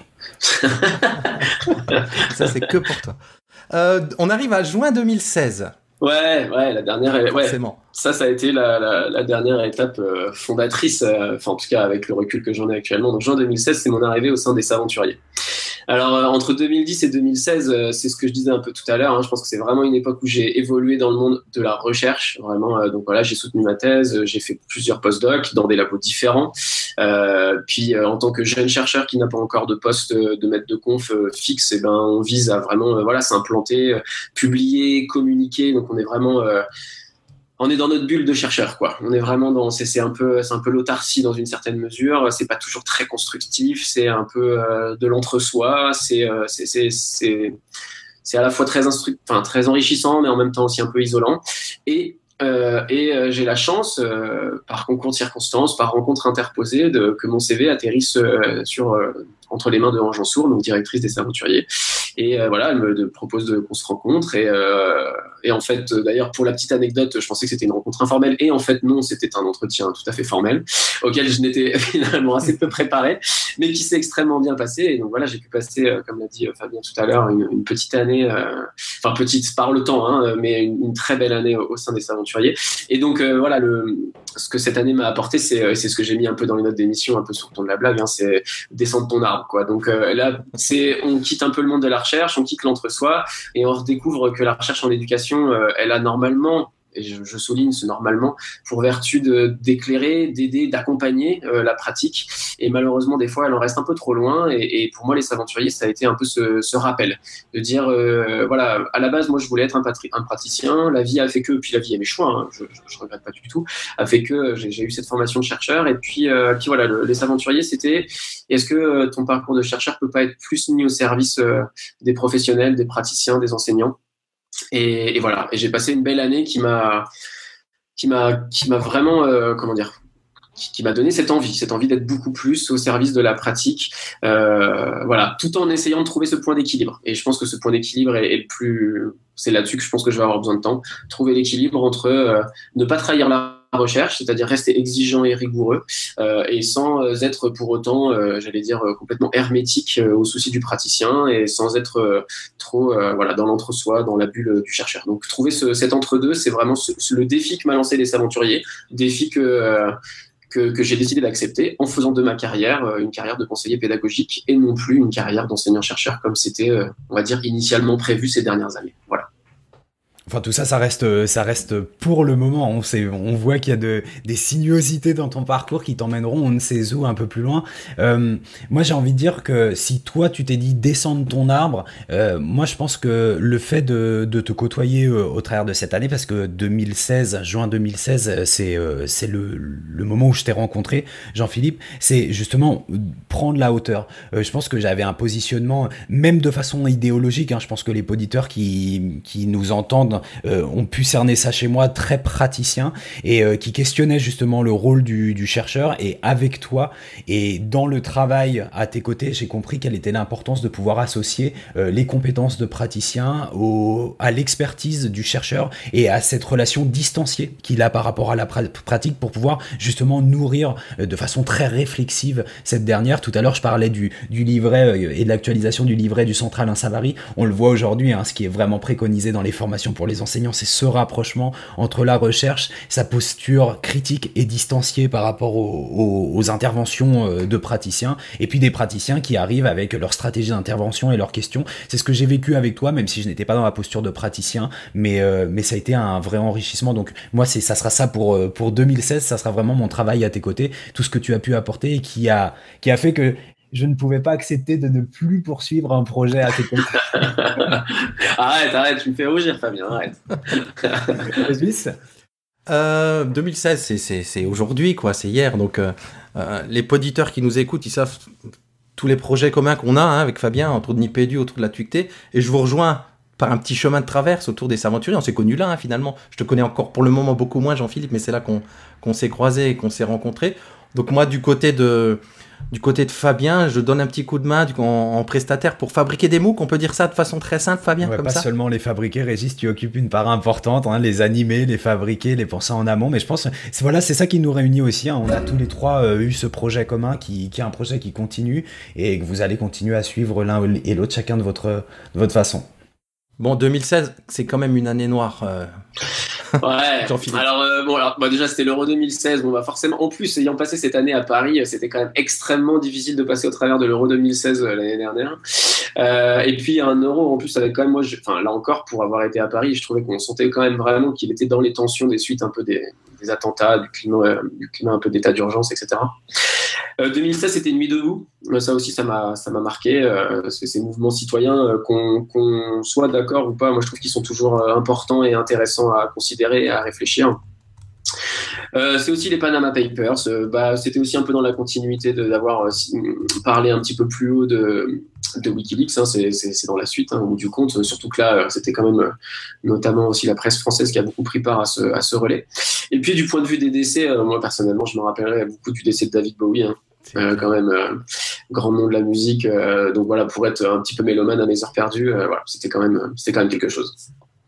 Ah ouais, carrément. Bon, il y en a eu plein cette année, mais c'est vrai que David Bowie, c'est pour les amateurs de pop, c'est vraiment marquant, quoi, et de musique en général, quoi. Pour le côté numérique éducatif, du coup. Mais t'as raison, évidemment. Mais non. C'est les premières attributions, les premières vagues d'attributions pour les projets IFRAN. Voilà, pour les connaisseurs. Ouais, très bien, je sais que vous y connaissez un petit peu en projet IFRAN, donc voilà. Ok. Et ça y est, j'ai fait mes 4 dates, les gars. Ah ouais, non, mais je trouve que c'est comme émission d'introduction, c'est génial, quoi. On aurait dû penser à faire ça même nous-mêmes dès le début, parce que là, du coup, ça donne, quand on connaît un petit peu les gens derrière le podcast, ça donne encore plus envie, ou pas, hein, peut-être. Moi, je pense que si, de continuer à écouter Nipédu. Les garçons, est-ce que je peux vous proposer qu'on file tout de suite en récré ? Allez, en récré. C'est la récré. C'est la récré. La récré, la récré, la récré. Donc la récré. Et j'ai envie de dire que pour cette émission, tu es podcasteur, mais tu es l'invité, Jean-Philippe. Donc la récré t'est dédiée, à toi de jouer. Ouais, et en plus, je dois avouer que cette petite rubrique m'a beaucoup attiré parce que je trouve que on apprend aussi un peu sur les gens en voyant comment ils s'amusent. Et là, donc, j'ai choisi des petites choses qui, je pense, vont aussi peut-être un peu aider les auditeurs à entre guillemets, un peu à mieux me connaître. Alors, le premier élément de récré, c'est un petit livre qui s'appelle, en plus, le titre est extrêmement amusant. Donc, j'en parle à mes étudiants parce que j'en parlais à mes étudiants parce que maintenant, je ne fais plus, j'interviens plus à l'université, mais j'avais un petit cours de philosophie d'éducation. Voilà. Donc, le livre s'appelle Peut-on faire l'amour platonique avec une péripatéticienne. Il a été écrit par Florian Gianni et Frédéric Manzini, donc il est chez Elite 2015, mais j'imagine qu'on pourra mettre ça dans les notes de l'émission. Et en fait, la raison pour laquelle j'aime beaucoup ce petit livre, c'est qu'en fait, c'est un livre qui prend des mots de la philosophie. Donc par exemple être stoïque, être cynique, voilà, des mots en fait qu'on utilise dans le quotidien, qui ont un sens donné, et essaye de resituer ça avec le sens philosophique et voir à quel point ces sens quotidiens et ces sens philosophiques sont cohérents, vont dans le même sens, ou alors sont extrêmement écartés. L'histoire a fait que ça a pu s'écarter. Et c'est une démarche que j'aime beaucoup parce que c'est questionner l'évidence du quotidien. On est vraiment dans... Aujourd'hui, j'ai l'impression qu'on a tendance à beaucoup accepter de choses, surtout quand on parle d'éducation. Il y a des choses qui paraissent maintenant découler de l'évidence, que ça doit fonctionner comme ça, qu'il y a des mots qui veulent effectivement dire ce qu'on croit qu'ils veulent dire, alors qu'en fait, ils ont une histoire beaucoup plus longue, beaucoup plus profonde, parfois sinueuse, et que quand on en comprend les sens un peu originels, ça nous donne un autre regard, ça nous donne... comme je disais tout à l'heure, un regard un peu plus critique sur l'état des choses, et ça nous permet de prendre un peu de hauteur et de se resituer, ne serait-ce que nous-mêmes un peu par rapport à tout ça. Donc un livre très accessible, donc c'est pour ça qu'il est dans ma récré, c'est une vraie récré, hein. C'est vraiment un livre qui est en plus avec de l'humour, le titre déjà l'annonce plutôt pas mal, donc voilà, donc ça se lit tout seul, c'est des tout petits chapitres de 2-3 pages sur une vingtaine, une trentaine de mots de la philosophie et du quotidien, et vraiment c'est quelque chose qui se lit sur la plage, qui se lit voilà, où vous voulez, dans le métro, voilà, c'est très simple, et moi c'est vraiment quelque chose qui à la fois m'a beaucoup plu et en même temps me caractérise un peu pour me présenter un peu dans le cadre de cette émission. Et la réponse au titre est oui, bien sûr. Alors en fait, si je devais parce que pourquoi péripatéticien, vous savez pourquoi les gars péripatéticiens ou pas? Ouais, moi je pense savoir. Il s'agit pas du métier, mais de la doctrine philosophique. Alors laquelle? Eh bien, c'est celle d'Aristote. Très bien, parfait, superbe. Et pourquoi alors? Est-ce que tu sais pourquoi? Oui, parce que les disciples d'Aristote philosophaient en faisant le tour en marchant, et ils marchaient tout au long de, je sais plus comment s'appelait ce lieu, mais c'est l'agora. Et c'est l'agora, ouais. Donc et donc péripatos en grec signifie travailler en marchant. Voilà. Donc quand on travaille en marchant, on est péripatéticien. Voilà.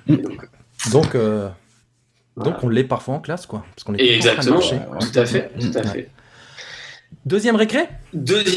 Alors là, pour le coup, c'est pour présenter complètement une autre facette, mais je suis aussi extrêmement multimédia. J'adore le ciné, la musique, etc. et les séries. Mais j'ai un petit ras-le-bol des séries. Parce que les séries ont ce gros inconvénient qu'on sait quand on l'a débuté et on sait jamais quand on l'a fini. Et je trouve ça un petit peu, ça a tendance un peu à m'énerver, ce côté très très commercial où on nous tient tout le temps en haleine avec des choses qui finissent en plus par perdre beaucoup de qualité.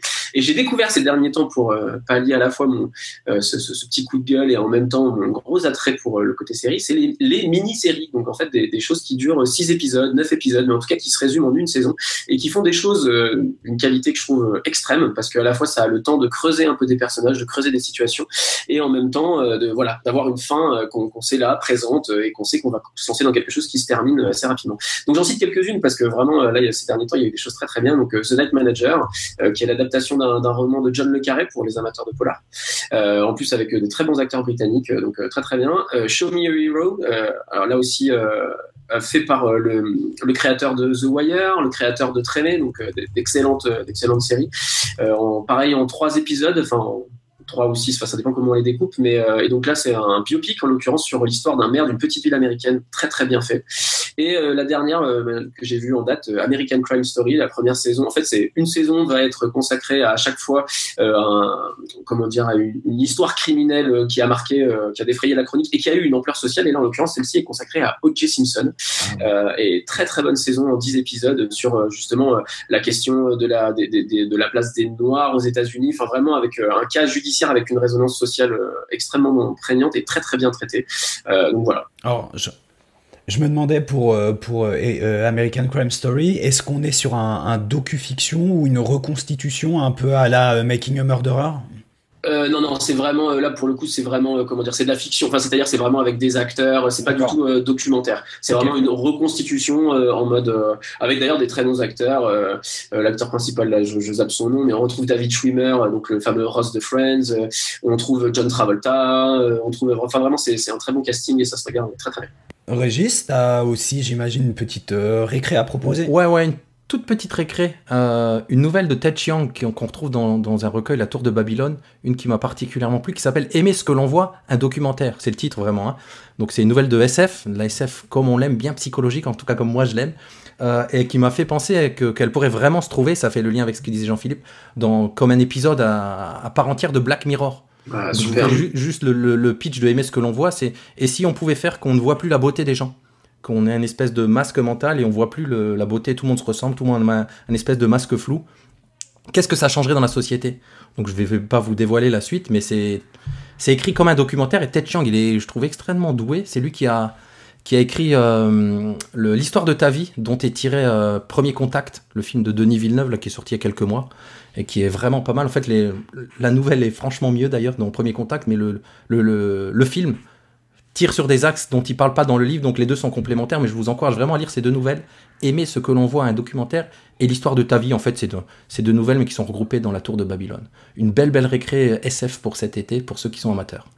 Et toi, Fabien ? Écoute, moi je suis complètement prisonnier, comme chaque été, des programmes de Radio France. C'est juste impossible. C'est extrêmement frustrant parce qu'on ne peut pas tout écouter, mais même si j'ai l'impression de passer mes vacances complètement connecté à Radio France et à aller d'un programme à l'autre.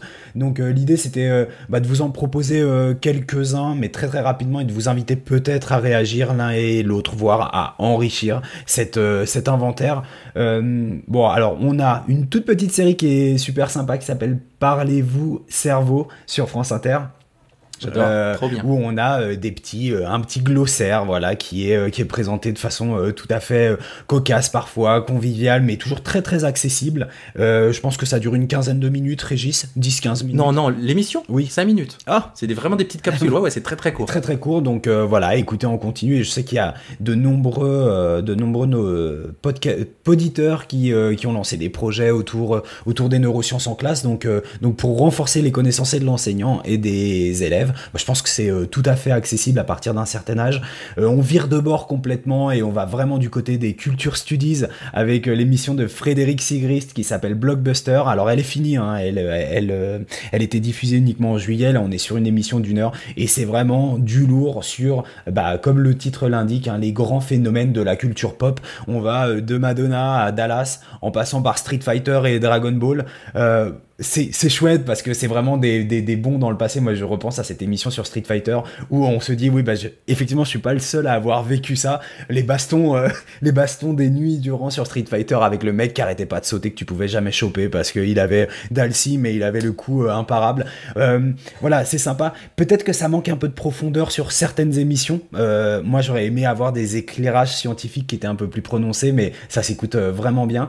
Ouais, puis je vais pas tous les détailler, hein, mais les savants qu'on écoute le samedi matin sur la place des femmes dans les sciences, hyper intéressant. C'est pour aujourd'hui ou pour demain, que j'aime beaucoup aussi sur la société, y compris numérique en construction, avec des focus qui sont faits sur les transports, l'évolution des transports, l'utilisation des réseaux sociaux, des datas, voilà, des choses qui peuvent vraiment rentrer dans notre ligne éditoriale de Nipédu. Lecture d'enfance sur France Culture, qui est pas une émission d'été, mais qui est vraiment sympa à écouter, où on a des personnalités qui viennent nous lire quelques extraits d'un roman qui a marqué leur enfance. Récemment, j'étais touché à double titre parce qu'il nous a quitté il y a pas longtemps, Jean-Marc Thibault, qui lit des extraits de Tom Sawyer de Mark Twain. Voilà, ça fait vraiment voyager, puis ça nous donne envie de relire ces classiques de la littérature, j'allais dire de la littérature enfantine ou la littérature jeunesse, mais pas souvent, hein. Quand on lit Tom Sawyer, je pense que c'est pas seulement un roman pour enfants. Toujours sur France Culture, Concordance des temps. J'adore Concordance des temps. Alors là, il y a vraiment une focale scientifique qui est très très forte entre le traitement qui peut être fait aujourd'hui sur un événement, quel qu'il soit, ou sur un phénomène sociétal ou naturel, et celui qui était fait de façon asynchrone à une autre époque. Dernièrement, j'ai écouté celui des... tu parlais tout à l'heure, on parlait du caractère tragique de certains événements, Jean-Philippe, comme des catastrophes naturelles. Par exemple, l'approche qui était faite et le traitement qui était fait des catastrophes naturelles au Moyen-Âge. On imagine que la focale était et l'interprétation était pas du tout la même, et comment on a évolué d'une approche qui est très culpabilisante, hein. S'il se produisait tel événement dans tel endroit, c'est que les victimes l'avaient bien mérité et l'avaient bien cherché, jusqu'à aujourd'hui effectivement une mobilisation planétaire pour venir en secours des personnes qui sont touchées. Est-ce ainsi que l'homme vit, sur la vie de Bernard Lavilliers. Alors Bernard Lavilliers, je pense que c'est un grand monsieur, qu'on aime ou pas sa musique, donc c'est des choses qui sont toujours très inspirantes. Et puis un autre podcast, enfin une autre émission qu'on peut écouter aussi le samedi après-midi, il me semble, qui s'appelle Lanceur d'alerte sur France Inter.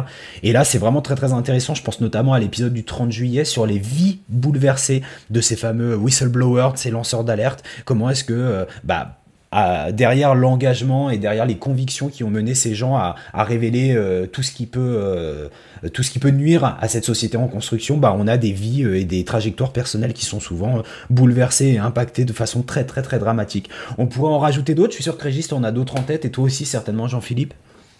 Moi, une que j'écoute toute l'année, et là je me permets du coup d'écouter ceux que j'avais en retard, la méthode scientifique. J'adore la méthode scientifique parce que il y a certains épisodes où il est Nicolas Martin qui anime, il est fan de SF, donc j'en reviens à ma marotte de l'épisode, on va dire.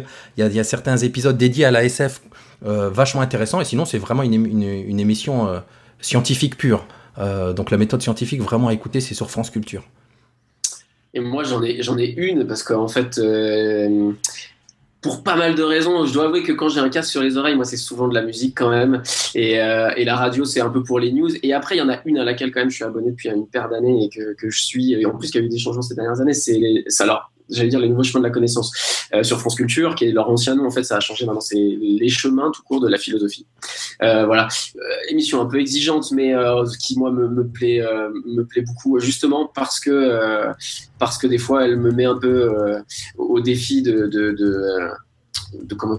compréhension, elle me pousse à aller lire des choses, à relire des choses que j'ai pu oublier. Enfin voilà, donc moi c'est les chemins de la philosophie, France Culture, c'est vraiment le podcast que je suis. On a des bouquins, on a de l'audio et on a des séries, je pense qu'on est bien, quoi. Ah ouais, carrément. Top. Allez, on retourne en classe pour la deuxième partie de l'émission. Le dossier de Nipédu. Le dossier.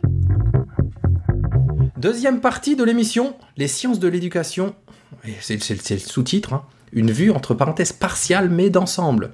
On va essayer, ça va être compliqué ça, Jean-Philippe, je crois. Ouais, alors en fait, là encore, j'ai essayé de répondre à votre, en partie à votre demande. L'idée, c'était de dire, qu'est-ce que j'apporte à l'émission ? Et c'est vrai que que je propose d'apporter, et ce que je crois que vous avez accepté que j'apporte, c'est un peu une expertise justement sur les sciences de l'éduc, un peu du côté recherche. Donc cette deuxième partie de l'émission, ça pouvait être, on s'était dit que ça pouvait être le moment un peu de présenter des choses à ce sujet, mais force est de constater que déjà, il faut, quand on est chercheur, on a une vue très analytique, c'est-à-dire qu'on choisit un sujet et qu'on va à fond au fond de ce sujet.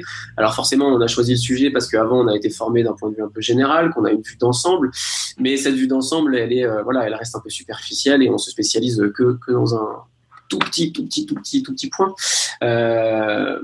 Alors, puisque tu viens de parler de spécialisation, notamment par rapport à un terrain de recherche, est-ce que tu veux nous parler de ta thèse? Parce que moi, j'en connais un petit peu, on n'a pas vraiment eu le temps de développer, mais je t'ai toujours entendu dire que c'était un sujet un petit peu atypique, ou en tout cas son traitement. Je ne sais plus très bien, donc parle-nous de ta thèse.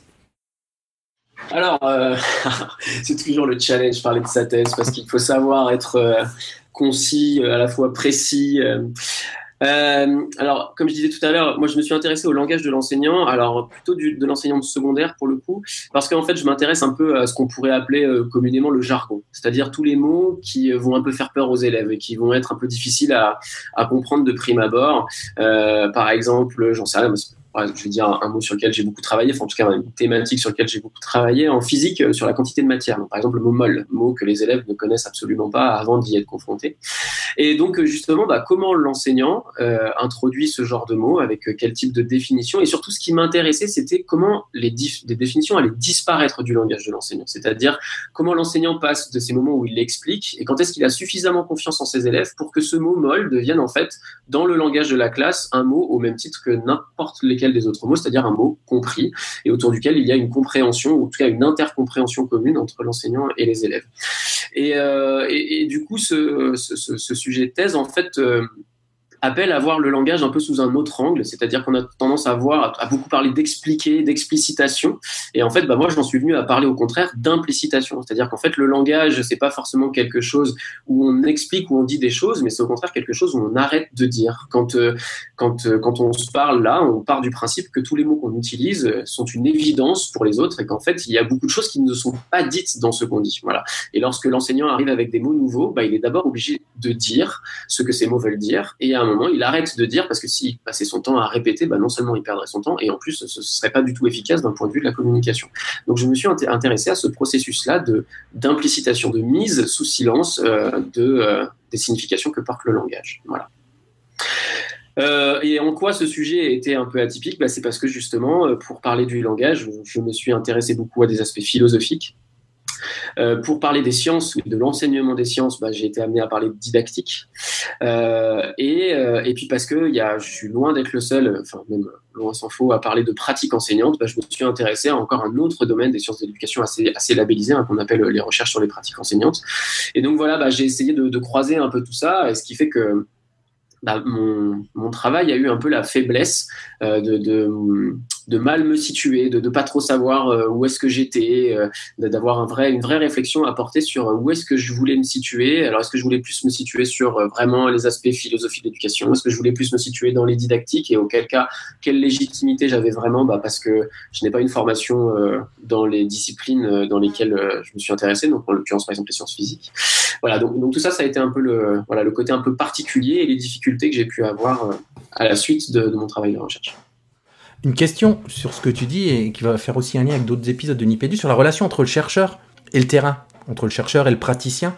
Moi, ça me fait penser, Fabien, à l'émission avec Anne Cordier, qui avait fait son travail et qui disait que c'était assez difficile. Elle, pour te resituer un petit peu, si tu n'as pas écouté l'épisode, elle faisait des recherches autour de la documentation, non pardon, j'ai pas le bon mot, Fabien, ce sont les pratiques informationnelles, voilà, des élèves. Et la distance qu'elle devait prendre par rapport à son sujet d'étude et donc le travail des élèves, mais aussi par rapport aux collègues enseignants qui travaillaient. Comment que ça se passe concrètement là? Mets-nous le nez dedans, toi, quand tu fais tes recherches, comment que ça se, tu vois, mon geste des doigts, comment que ça se sent ça? Comment que ça se fait? C'est une partie difficile du travail. En fait, de manière un peu naïve, on commence en tant que jeune chercheur. En plus, moi, voilà, la recherche, c'est ma formation initiale. Donc, j'étais jeune, j'avais 20 et quelques années. Et donc, quand tu te pointes dans les classes, tu fais face à des enseignants qui ont beaucoup d'expérience, qui sont plus âgés que toi, qui connaissent beaucoup mieux le métier. Et d'un point de vue naïf, sans sans minimiser quoi que ce soit, mais on a quand même tendance, on est dans une démarche scientifique, on n'arrête pas de nous le dire, hein, voilà, tu dois faire de la science, tu dois faire de la science, tu dois faire de la science. Donc, quelque part, le terrain, c'est notre paillasse, quoi. Il y a un côté un peu laboratoire, c'est des sujets, c'est presque, tu vois, on pourrait presque utiliser le mot de cobaye, quelque part, si on fait le raccourci très. Or, en fait, c'est pas tout à fait ça, parce que, comme tu l'as dit si bien tout à l'heure, on est en éducation, c'est des choses, on est dans l'humain, on est dans la relation, on est dans des enjeux de presque parfois de pouvoir. Et du coup, c'est difficile d'arriver en tant que chercheur dans une classe, parce qu'il y a des enjeux qui dépassent complètement notre propre recherche. Et même parfois, quand on se présente comme ça, en toute humilité, en sachant que c'est le bon déroulement de l'école, du cours, qui doit d'abord primer avant notre recherche, on est pris un peu en faux, parce que à la fois, ça peut vraiment avoir un vrai impact sur nos travaux, sur la qualité de nos travaux, parce qu'on n'a pas pris assez de précautions, parce qu'on s'est laissé un peu dépasser par justement les événements présents, et nos données sont un peu teintées, abîmées, et peuvent pas vraiment nous dire. Et en même temps, on est forcé de respecter les élèves, l'enseignant ou l'enseignante, et puis ce qui se passe en classe.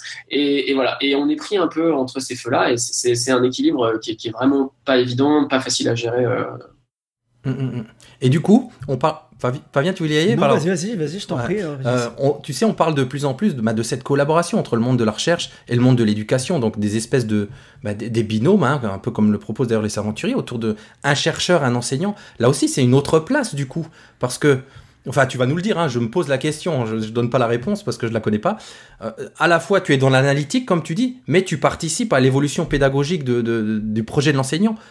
Quelle place l'a trouvé chacun? Alors là, il y a deux choses, je pense qu'il faut clairement distinguer. Il faut vraiment distinguer, par exemple, le cas des aventuriers, où c'est un chercheur dans une discipline enseignée. C'est-à-dire que le chercheur vient avec une expertise de la discipline enseignée.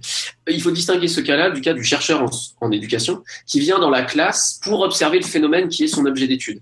Et ça, c'est deux cas vraiment différents. Je pense que dans le cas le cas par exemple des aventuriers, hein, l'intervention d'un chercheur, là, on a vraiment, il y a vraiment quelque chose, moi, que je trouve extrêmement riche, hein, vraiment extrêmement intéressant, et je trouve dans lequel on peut le voir avec les aventuriers. Alors bon, les rencontres entre enseignants, élèves et chercheurs ne se passent pas toujours très bien, mais avec Fabien, là, au mois de mai, on a été à Bordeaux, on a vu des choses absolument fabuleuses sur justement cette collaboration qu'il peut y avoir entre le milieu scientifique dans le numérique, par exemple, ou dans tout ce qui concerne l'astrophysique, etc.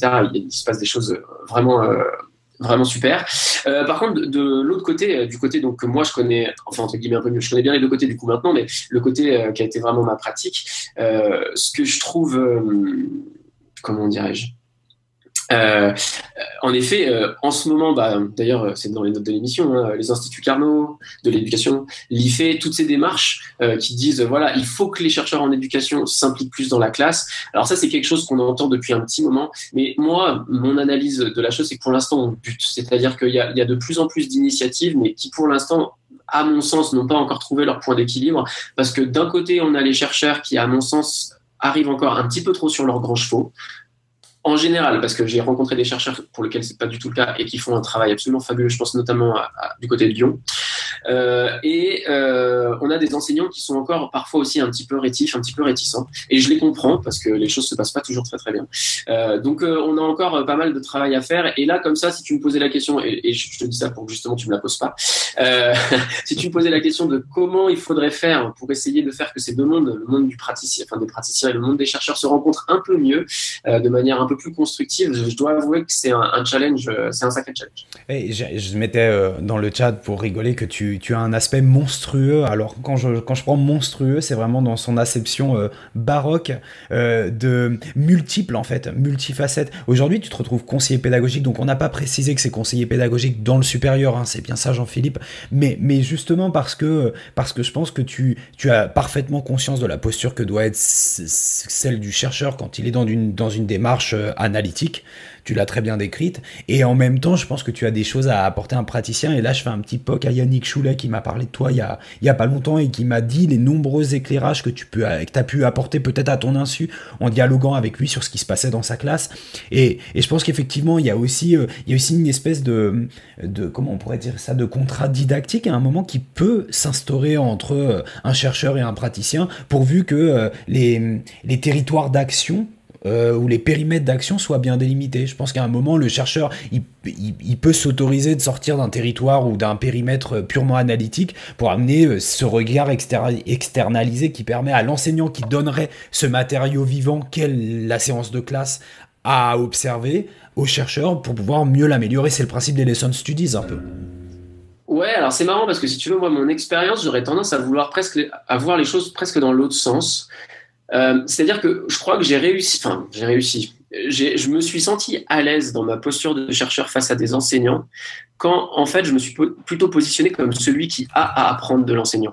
C'est-à-dire, et c'est pas l'inverse. C'est pas le chercheur qui vient avec des choses qu'il sait que l'enseignant ne sait pas. Au contraire, c'est tout l'inverse. C'est l'enseignant qui est un professionnel de son métier. C'est lui qui a une pratique intégrée de beaucoup de choses. C'est lui qui, dans un même moment, gère l'affectif de ses élèves, son contenu, sa prep qu'il doit déjà penser pour demain, la manière dont il va évaluer ses élèves. Bref, et en fait, le chercheur ne comprend rien à ça et doit justement se doter des outils pour essayer de comprendre. Et en fait, dès lors que, tu vois, dans le cadre des Saventuriers, quand j'interagissais avec les enseignants, j'essayais toujours de me rappeler de ça et de garder ça en tête. En fait, c'est l'enseignant qui est le professionnel, c'est lui qui gère sa classe et c'est le chercheur qui doit apprendre, lui, comprendre comment un enseignant gère sa classe.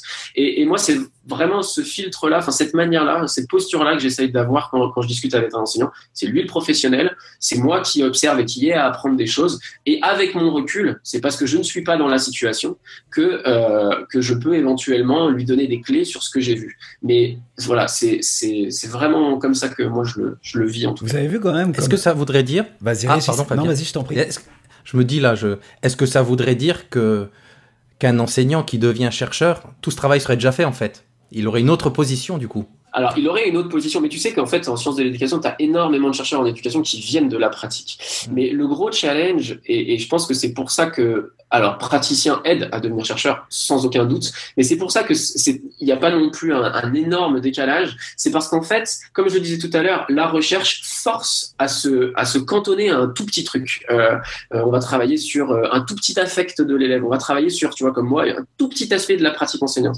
Alors qu'en fait, quand on est un professionnel, on gère tout en même temps et on le gère de manière en partie inconsciente. On est dans des choses où il y a du réflexe, il y a de l'intuition, il y a plein de choses qui sont pas verbalisées. Or, le chercheur doit venir verbaliser, doit venir formaliser. Et quand un enseignant devient chercheur, on le force à ne formaliser qu'un tout petit aspect de sa pratique, qu'un tout petit truc. Et du coup, ça fait que c'est pas pour ça qu'il a une vision néanmoins très englobante, très large, tu vois, beaucoup plus large que le chercheur qui n'aura pas été enseignant d'abord. Et c'est là-dessus que... Tu vois, c'est rigolo parce que ça me fait penser, tu parlais d'Jean Sourd tous les deux, tout à l'heure, qu'on connaît bien tous les deux, voilà, j'ai fait un raccourci.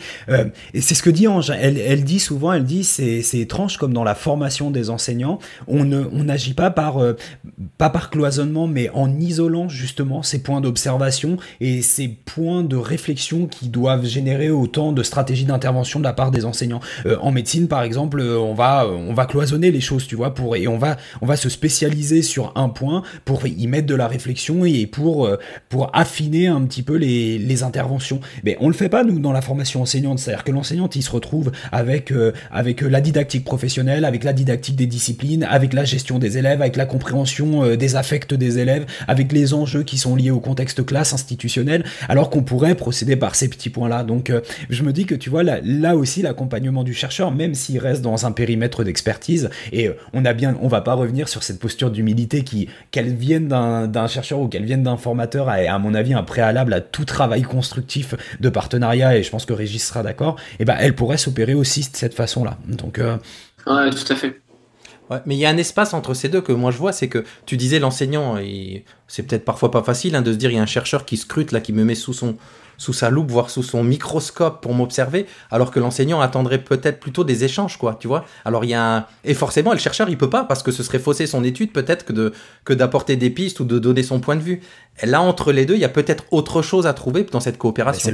C'est la place du formateur, pardon, Jean-Philippe, mais on peut imaginer une troisième personne, il y a le praticien, le chercheur et le formateur. Et encore une fois, ce sont les recommandations du centre Alain Savary, c'est cette forme de travail en équipe.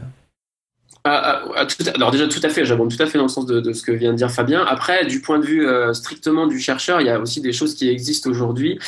C'est-à-dire que il y a encore des recherches, il y en a même beaucoup, qui se font en essayant vraiment garder un peu ce point de vue le plus expérimental possible quand on vient en classe ou quand on s'intéresse aux élèves ou quand on s'intéresse aux enseignants. Et puis, il y a aussi toute une part du côté des sociologues et notamment des anthropologues, de gens qui commencent à accepter et à embrasser pleinement le fait qu'en tant que chercheur, on est un phénomène perturbateur dans le système ou dans la situation qu'on observe et qu'au bout du compte, c'est pas pour autant qu'on n'a pas des choses qu'il n'y a pas des choses à apprendre et à comprendre de cette manière-là. Donc, au lieu de faire semblant, entre guillemets, de dire je vais tout contrôler, je suis un observateur neutre et je vais réussir à avoir des choses qui sont très factuelles, qui sont presque, j'allais dire, des preuves ou vraies, enfin, moi, vraiment un vocabulaire que j'utiliserai pas du tout quand on parle de recherche en éducation. Il y en a au contraire qui disent bah non, mais acceptons que nous sommes humains, acceptons que nous venons perturber la situation, mais c'est pas pour autant que la situation même perturbée ne va pas nous apprendre des choses sur ce qui se passe. Et c'est souvent des gens qui du coup ont une posture vis-à-vis à la fois de l'enseignant ou des élèves qui est beaucoup plus qui met beaucoup plus à l'aise, c'est-à-dire attention, je suis pas un inspecteur, je suis pas là, enfin il y a pas d'évaluation, il y a pas ça. Au contraire, je suis là pour apprendre des choses de la situation, on va réfléchir ensemble au moment où j'interviens, comment j'interviens, qu'est-ce que je fais, et déjà ça peut désamorcer pas mal de choses, même si là encore tu soulèves un point extrêmement important et que je trouve qu'il faut jamais oublier, le faire venir un chercheur dans une classe ou même un intervenant extérieur, on a pris beaucoup de précautions aussi au sein des aventuriers à chaque fois qu'on organise des visites dans la classe. Quelqu'un qui rentre dans une classe, c'est un phénomène pas anodin, et avec lequel il faut, pour lequel il faut échanger avec l'enseignant et préparer, qu'on soit chercheur, formateur ou quoi que ce soit. Enfin, c'est vraiment voilà. Passionnant en tout cas. Ouais. Moi, je pense que de toute façon, je sais pas ce que vous en pensez, les garçons, on aura la possibilité de réévoquer l'ensemble de ces thèmes avec les futurs épisodes qui vont venir avec Jean-Philippe dans Nipédu. Moi, je voulais juste revenir sur le fait que c'était important pour Nipédu de pouvoir te compter dans l'équipe. Jean-Philippe, au-delà de la personne que tu es, au-delà de ton expertise, c'est aussi une volonté, mais les auditeurs l'auront compris, de pouvoir, tu le disais en tout début d'émission, apporter un regard plus critique sur les choses qu'on va présenter, et je pense que tu es complètement outillé pour ça, et c'est pour ça qu'on avait envie de t'avoir. Régis, je sais pas si toi tu avais d'autres choses à évoquer. Non, j'abonde dans ce que tu dis parce qu'on le sent déjà là en fait. C'est ce côté-là, tu disais creuser une toute petite chose et on le sent déjà dans la première émission, donc forcément, non, moi, c'est parfait. Enfin, et alors après, pour peut-être dire aussi pourquoi moi, c'est je m'intéresse, j'avais envie d'intégrer cette équipe, en partie pour répondre à vos souhaits, parce que je m'en sens, j'ai l'impression de pouvoir apporter des choses sur cet angle-là. Et aussi, je crois que moi, il y a un truc vraiment qui me motive beaucoup dans le fait de rejoindre cette équipe, c'est vraiment de rester en contact le plus possible avec la pratique, ne serait-ce que dans mes réflexions personnelles sur justement, je l'ai dit tout à l'heure, moi, j'ai pas de réponse toute faite sur comment doit s'articuler la recherche et la pratique, et j'ai vraiment l'impression et le souhait de pouvoir trouver dans cette participation, dans les échanges que l'on va avoir ensemble, beaucoup d'informations, d'être nourri pour justement essayer d'avoir de pouvoir développer mes éléments de réponse, de comment ces choses peuvent s'articuler au mieux. Donc à la fois pouvoir participer aux échanges avec vous et en même temps aussi pouvoir me nourrir moi sur des questions qui me passionnent. Et puis pouvoir nourrir les auditeurs. Voilà. Exactement. Et du coup, au travers de ça, de pouvoir amener aussi un peu de supérieur dans Nipédu, puisque grâce à Nico, on a amené du secondaire, et on avait envie vraiment de pouvoir parler école éducation numérique le plus largement possible. C'est chose faite avec toi maintenant qui représente le supérieur. Donc maintenant, on est là du CP jusqu'au master et au-delà. Ça, c'est bon, ça. Bon, les garçons, je vous propose qu'on aille dans une rubrique qu'on n'a pas fait depuis longtemps, mais qui vaut vraiment la peine avec l'arrivée de Jean-Philippe, c'est le portrait chinois numérique. Portrait chinois numérique. Pour le portrait chinois numérique, Jean-Philippe, en rafale, Fabien et moi, on va te poser des questions, si tu étais. Et la vraie règle, c'est que tu devrais répondre en un mot. Et j'ai pas le droit d'expliquer pourquoi je choisis ce mot, alors. Alors, une phrase. Ah ouais. Parce que quand on laisse ouvert à ça, tu sais, on sait. Alors, non, vous savez ce qu'on va faire ? On va se prêter à l'exercice, c'est-à-dire qu'à chaque fois, je vais dire qu'un mot et je vais en expliquer que quelques-uns. Ça vous va ? Parfait. Et je les explique a posteriori. C'est le bon équilibre. Ok. Donc, allez, je lance les hostilités. Si tu étais une application ou un logiciel ? Excel. Oh. Et là, les auditeurs se disent la tristesse du personnage. À toi, Fabien ? Si tu étais un objet numérique. Mon iPod. Musicien. Si tu étais un usage du numérique en éducation. Alors celui-là, je l'expliquerai. Speak up. Vas-y, tout de suite. Ah, tout de suite. Alors, c'est une petite appli que je viens de découvrir qui a été développée à l'UNIL, donc à l'Université de Lausanne, par un jeune, un jeune postdoctorant. En fait, c'est pour les cours en amphi. Donc en gros c'est assez simple, hein. En fait c'est la création d'une salle, d'une salle virtuelle, hein, donc à laquelle on peut accéder par téléphone ou par tablette ou par ordinateur que crée l'enseignant. Et en fait les étudiants peuvent poser des questions anonymement dans cette salle et le prof peut les avoir en live pendant son cours magistral. Donc en fait pour tous les étudiants un peu trop timides qui veulent pas interrompre le cours, etc., ça leur donne un espace où ils peuvent interagir, ou alors, donc un étudiant peut répondre à un autre, ou alors l'enseignant, s'il voit qu'une question, tu vois, il y a des petits pouces à côté, des petits plus à côté d'une question posée par un étudiant, c'est-à-dire qu'il y a de plus en plus d'étudiants qui disent bah moi aussi cette question je la poserai bien. Et donc du coup ça peut créer une interaction de la vie dans un cours en amphi qui peut être souvent vite qui va vite dans un seul sens. Voilà. Ça valait le coup d'être détaillé. Merci. Ok, c'est pour ça tout à l'heure, lors de la présentation de Bicast, que tu disais que tu allais présenter une solution similaire. Tout à fait. Et en fait, il y en a de plus en plus des solutions comme ça. Là, je découvre plein de choses dans le cadre de l'enseignement universitaire. On aura l'occasion d'en reparler pour les prochaines émissions, mais il se passe vraiment pas mal de choses. Ça donne envie. Un personnage de jeu vidéo de l'univers numérique, une icône du web. Ouais, j'ai choisi icône du web, et c'est Usul. Alors, je sais pas si vous connaissez. Je connais Ulule, mais pas Usul. Vous irez voir, c'est un gars qui fait des super vidéos sur l'actu. Vraiment un gars, alors c'est engagé, hein, je le cache pas, mais c'est très très documenté, c'est très précis. Il aborde des questions extrêmement difficiles en 25 minutes, une demi-heure, qui sont vraiment expliquées d'une manière limpide. C'est redoutable. Et si tu étais un réseau social? C'est un peu dans le même cadre qu'Excel, quoi. J'ai pas pu m'en empêcher. Le Minitel. Oh, 3615 Usu. Mais pourquoi? Si, voilà, vas-y, dis. Pourquoi? Parce que c'est pas, je pense que c'est pas sur, j'ai choisi un peu ça à la fois Excel et Minitel c'est pour le côté rétro, c'est parce que je pense que c'est pas sur le côté numérique que je serai le plus gros apport, parce que sans dire que je l'utilise pas, bien au contraire, hein, il y a plein de solutions que j'utilise, mais certainement moins que vous. Je suis moins documenté. Je pense que c'est pas ma force dans Nipédu. Ce sera pas ma force dans Nipédu. Et puis j'ai quand même un côté un peu aussi, j'allais dire, un peu résistant sur certains aspects numériques qui parfois m'inquiètent, me font un peu peur. On a eu l'occasion dans le cadre de la préparation de cette émission, on a parlé de Dropbox un petit peu. Voilà, il y a des choses comme ça où des fois je m'interroge un peu et j'y vais avec précaution, et parfois ça fait que j'y vais lentement. Donc voilà, donc j'ai cité des choses. Donc le Minitel, c'est vraiment pour la blague, hein, parce que bien évidemment j'utilise pas le Minitel.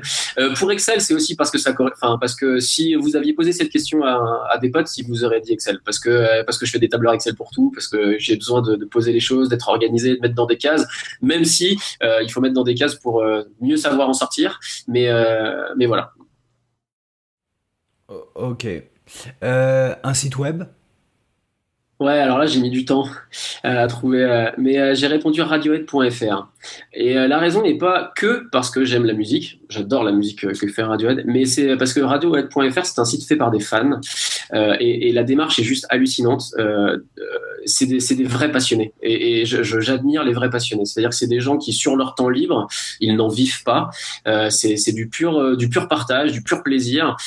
Ils ont fait un site qui est encyclopédique sur le groupe, à tout point de vue. C'est juste bluffant. Donc voilà, j'aime les gens passionnés, et j'aime les gens qui font partager, et j'aime les gens qui, de ce fait-là, vont vraiment au fond et au bout des choses. Et là, vraiment, moi, je suis admiratif du travail qui est fait sur ce site internet. Et comme Radiohead en musique, hein, j'ai envie de dire. Tout à fait. Si tu étais une requête Google. Alors là aussi, j'ai mis étymologie 2, 3 petits points. Et je l'ai mis pour plusieurs raisons, parce que déjà c'est vrai que je vais très souvent à l'étymologie, et ça rejoint ce que j'ai pu dire un peu plus tôt. Je suis quelqu'un qui croit au passé. Je pense que le passé nous éclaire, et qu'il ne faut jamais oublier. Là d'où entre guillemets on vient. Je dis pas en tant qu'individu, mais là où ce que l'on croit être le savoir commun, l'évidence. Il faut jamais oublier d'où ça vient. Ça nous éclaire énormément. J'y crois. Voilà. Et donc pour les mots encore plus, parce que j'ai en plus un très grand intérêt pour le langage. Donc voilà. La suivante, c'est à moi. Un hashtag sur Twitter. Bah ouais, j'ai mis hashtag mon premier tweet parce que alors il n'y a pas que Nipédu qui m'a incité dans une certaine mesure parce qu'il y avait d'autres appels du pied là depuis quelques temps, notamment d'ailleurs le cadre professionnel là, où il s'avère que là où je travaille, Twitter est un outil assez utilisé. Donc voilà, donc je me suis mis à Twitter tout récemment. Il y a déjà pas mal de gens qui m'ont fait des petits coucous, c'est très chouette. Je suis impatient, mais là encore, je vous le dis, ça va aller doucement parce que j'ai besoin de prendre mon temps, de comprendre comment ça marche, de comprendre comment j'ai envie que ça marche aussi pour moi. Donc voilà, petit débutant. Génial. Une technologie ou une innovation numérique? Ok, alors là j'avais choisi la photo numérique, j'insiste. Parce que s'il n'y avait pas eu la photo numérique, j'aurais jamais fait de photo. Et il y a un truc que je trouve extrêmement chouette dans la photo numérique, c'est que la photo est un art auquel on accède beaucoup aux résultats. Et pour arriver à ce résultat en tant que faire, si on en était resté à l'argentique, moi, il y a quelque chose en moi que je n'aurais pas pu exprimer. Et je trouve que c'est en ça que le numérique peut être extrêmement beau, extrêmement porteur. C'est qu'il peut permettre des choses qui auraient été impossibles autrement. Et moi, personnellement, je sais que je n'aurais jamais eu ni le temps, ni certainement la patience, ni les capacités, peut-être tout simplement, de faire des photos dans lesquelles pourtant j'ai l'impression d'exprimer des choses que je n'aurais jamais pu exprimer autrement. Et quand le numérique peut venir faire ça, c'est-à-dire vraiment permettre de faire des choses, d'exprimer des choses qu'on n'aurait jamais pu faire autrement, je trouve que c'est là qu'il est le plus beau et le plus utile. Donc, voilà. Et l'argent, hein, j'ai envie de dire. Tout est beaucoup plus facile avec le numérique au niveau financier. Mais j'ai envie de parler là, mais il faut pas. Fabien?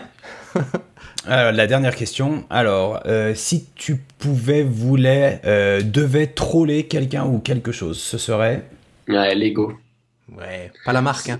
Pas Lego Vincent. Non, pas Lego. L''Ego, parce que je pense que c'est le mal, c'est le mal dont nous souffrons le plus à tous les niveaux, à tous les étages, que ce soit à l'échelle professionnelle au sein d'une équipe, que ce soit à l'échelle diplomatique internationale.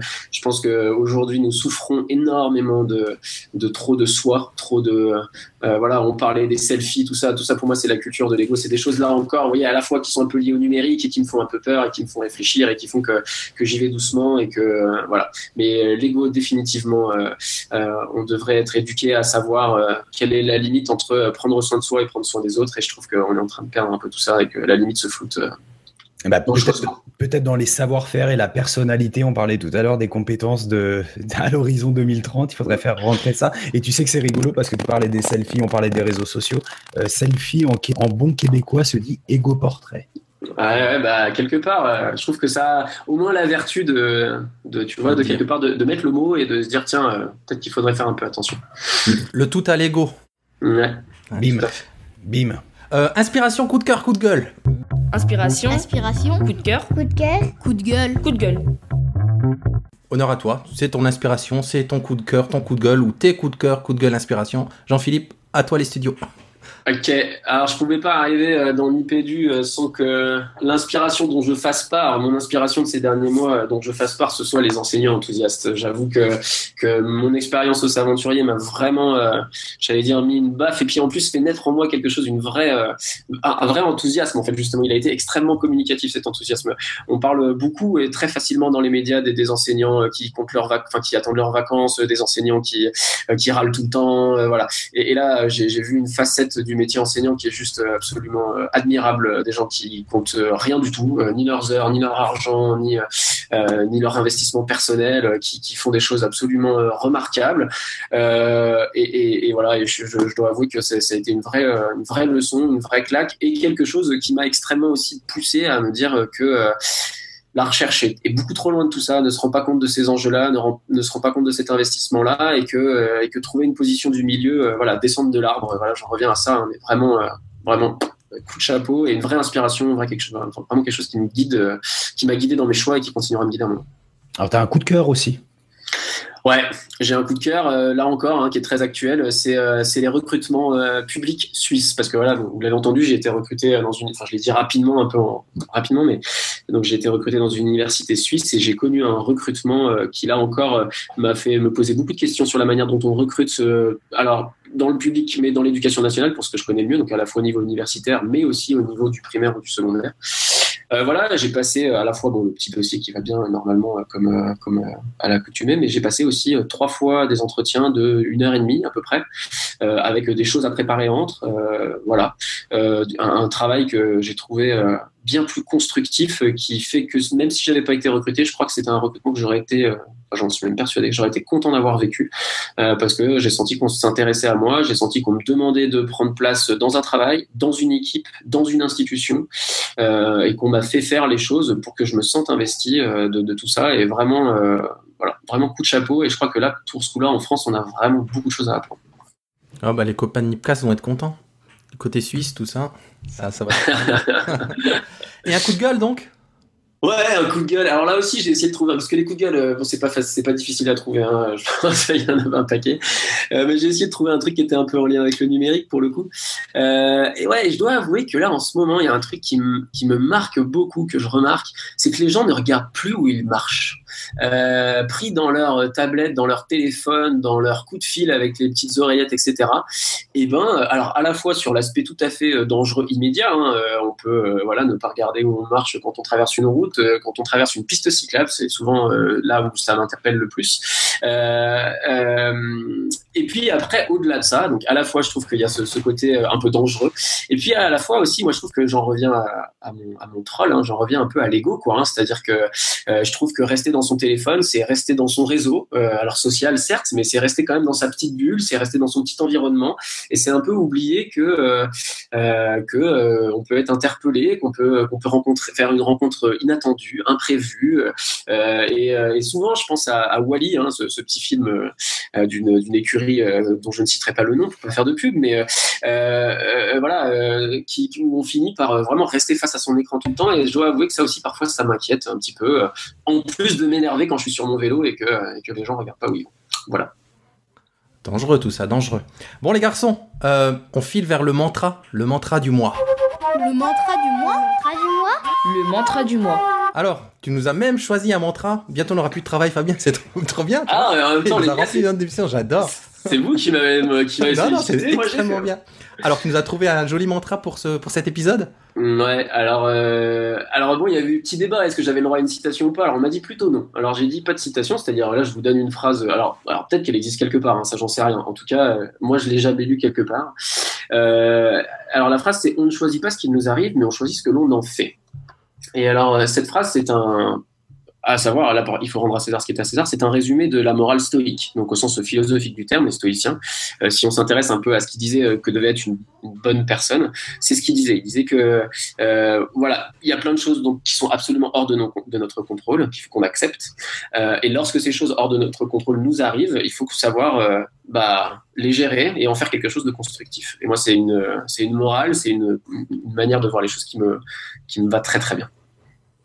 Alors tu sais, ça fait complètement écho, je suis en train de la rechercher, à celle de l'épisode 82, qui était « L'important n'est pas ce qu'on fait de nous, mais ce que nous faisons de nous-mêmes. » Non, pardon, ce que nous faisons nous-mêmes de ce que l'on fait de nous. C'est du Sartre, mais c'est en miroir, c'est... Ouais, tout à fait, ouais, tout à fait. Bah, tu vois, je l'avais pas entendu ou pas relevé, mais en effet, ouais, il y a tout à fait de ça. Puis moi, je trouve qu'il y a aussi une question, c'est que dans une société aujourd'hui où je trouve où on entend beaucoup les gens se déresponsabiliser, moi, il y a un truc qui me plaît beaucoup, c'est le fait de dire qu'on est responsable de son existence, même s'il y a plein de choses qui sont hors de notre contrôle, on reste toujours responsable et au volant de notre existence, quoi qu'il arrive. Ah ouais, c'est pile l'existentialisme, pile poil. Bon, du coup, on a remonté le niveau avec de la philo. Fabien, je suis sûr qu'il regarde le chrono. Quand j'ai vu tes yeux, c'est exactement ça. Voilà encore une émission de 1h50, et pas 1 heure. Mais tout est normal, je veux dire. Donc ça veut dire que l'intégration s'est bien faite. On est dans les clous habituels. Ça veut dire que je parle au moins autant que vous et que c'est voilà, pas moi qui vais raccourcir l'émission, les gars. Désolé. Non. Donc juste un dernier mot pour où est-ce qu'on te retrouve sur les réseaux? On me retrouve sur Twitter tout récemment. Alors je m'excuse par avance pour une activité plutôt lente pour l'instant, mais je vous promets ça ira de mieux en mieux. Donc @jeanphi_maître, voilà. Et puis après si besoin adresse mail, mais bon tout ça qui seront dans les notes de l'émission, j'imagine. C'est ça. Fabien, je te laisse conclure. Pour conclure, je pense qu'à la date à laquelle sera mise en ligne cette émission, on sera à quelques dodos de Ludovia, forcément. Donc j'ai envie de dire, pour retrouver tout l'esprit Nipédu, puisque Jean-Philippe nous accompagnera, je pense, au moins par la pensée dans cet événement, on se retrouve forcément sur Ludovia, comme chaque année. Vous êtes certainement dans les préparatifs de vos bagages. On a vraiment hâte de vous retrouver. N'hésitez pas à venir nous voir. Nous, on a envie d'être au contact de vous. Vous êtes auditeurs, vous avez des conseils, des critiques sur l'émission, venez nous en parler. Vous adorez les émissions de 2 heures ou au contraire vous les détestez. De toute façon, vous avez bien compris que le fautif c'était Jean-Philippe. Voilà, on a vraiment hâte de vous retrouver et hâte d'être dans quelques jours à Ludovia. Voilà. Bon, un grand merci Jean-Philippe, mais d'habitude on dit merci et un au revoir pour longtemps. Non, on se retrouve dans le prochain épisode si tout va bien. Ouais, merci beaucoup les gars, merci beaucoup pour cette émission et j'espère elle sera pas trop ennuyeuse. Là pour le coup elle est très égo-centrée pour le coup. Hein. Ouais, c'est vrai, c'est pas faux. On a fait le contraire de ce qu'on prône, mais bon, c'est comme ça. On s'attrapera la prochaine fois. Exactement. Bon, on se dit à très vite dans le prochain Nipédu. Ça marche, salut à tous. Ciao, ciao. Ciao les garçons, et on garde la pêche.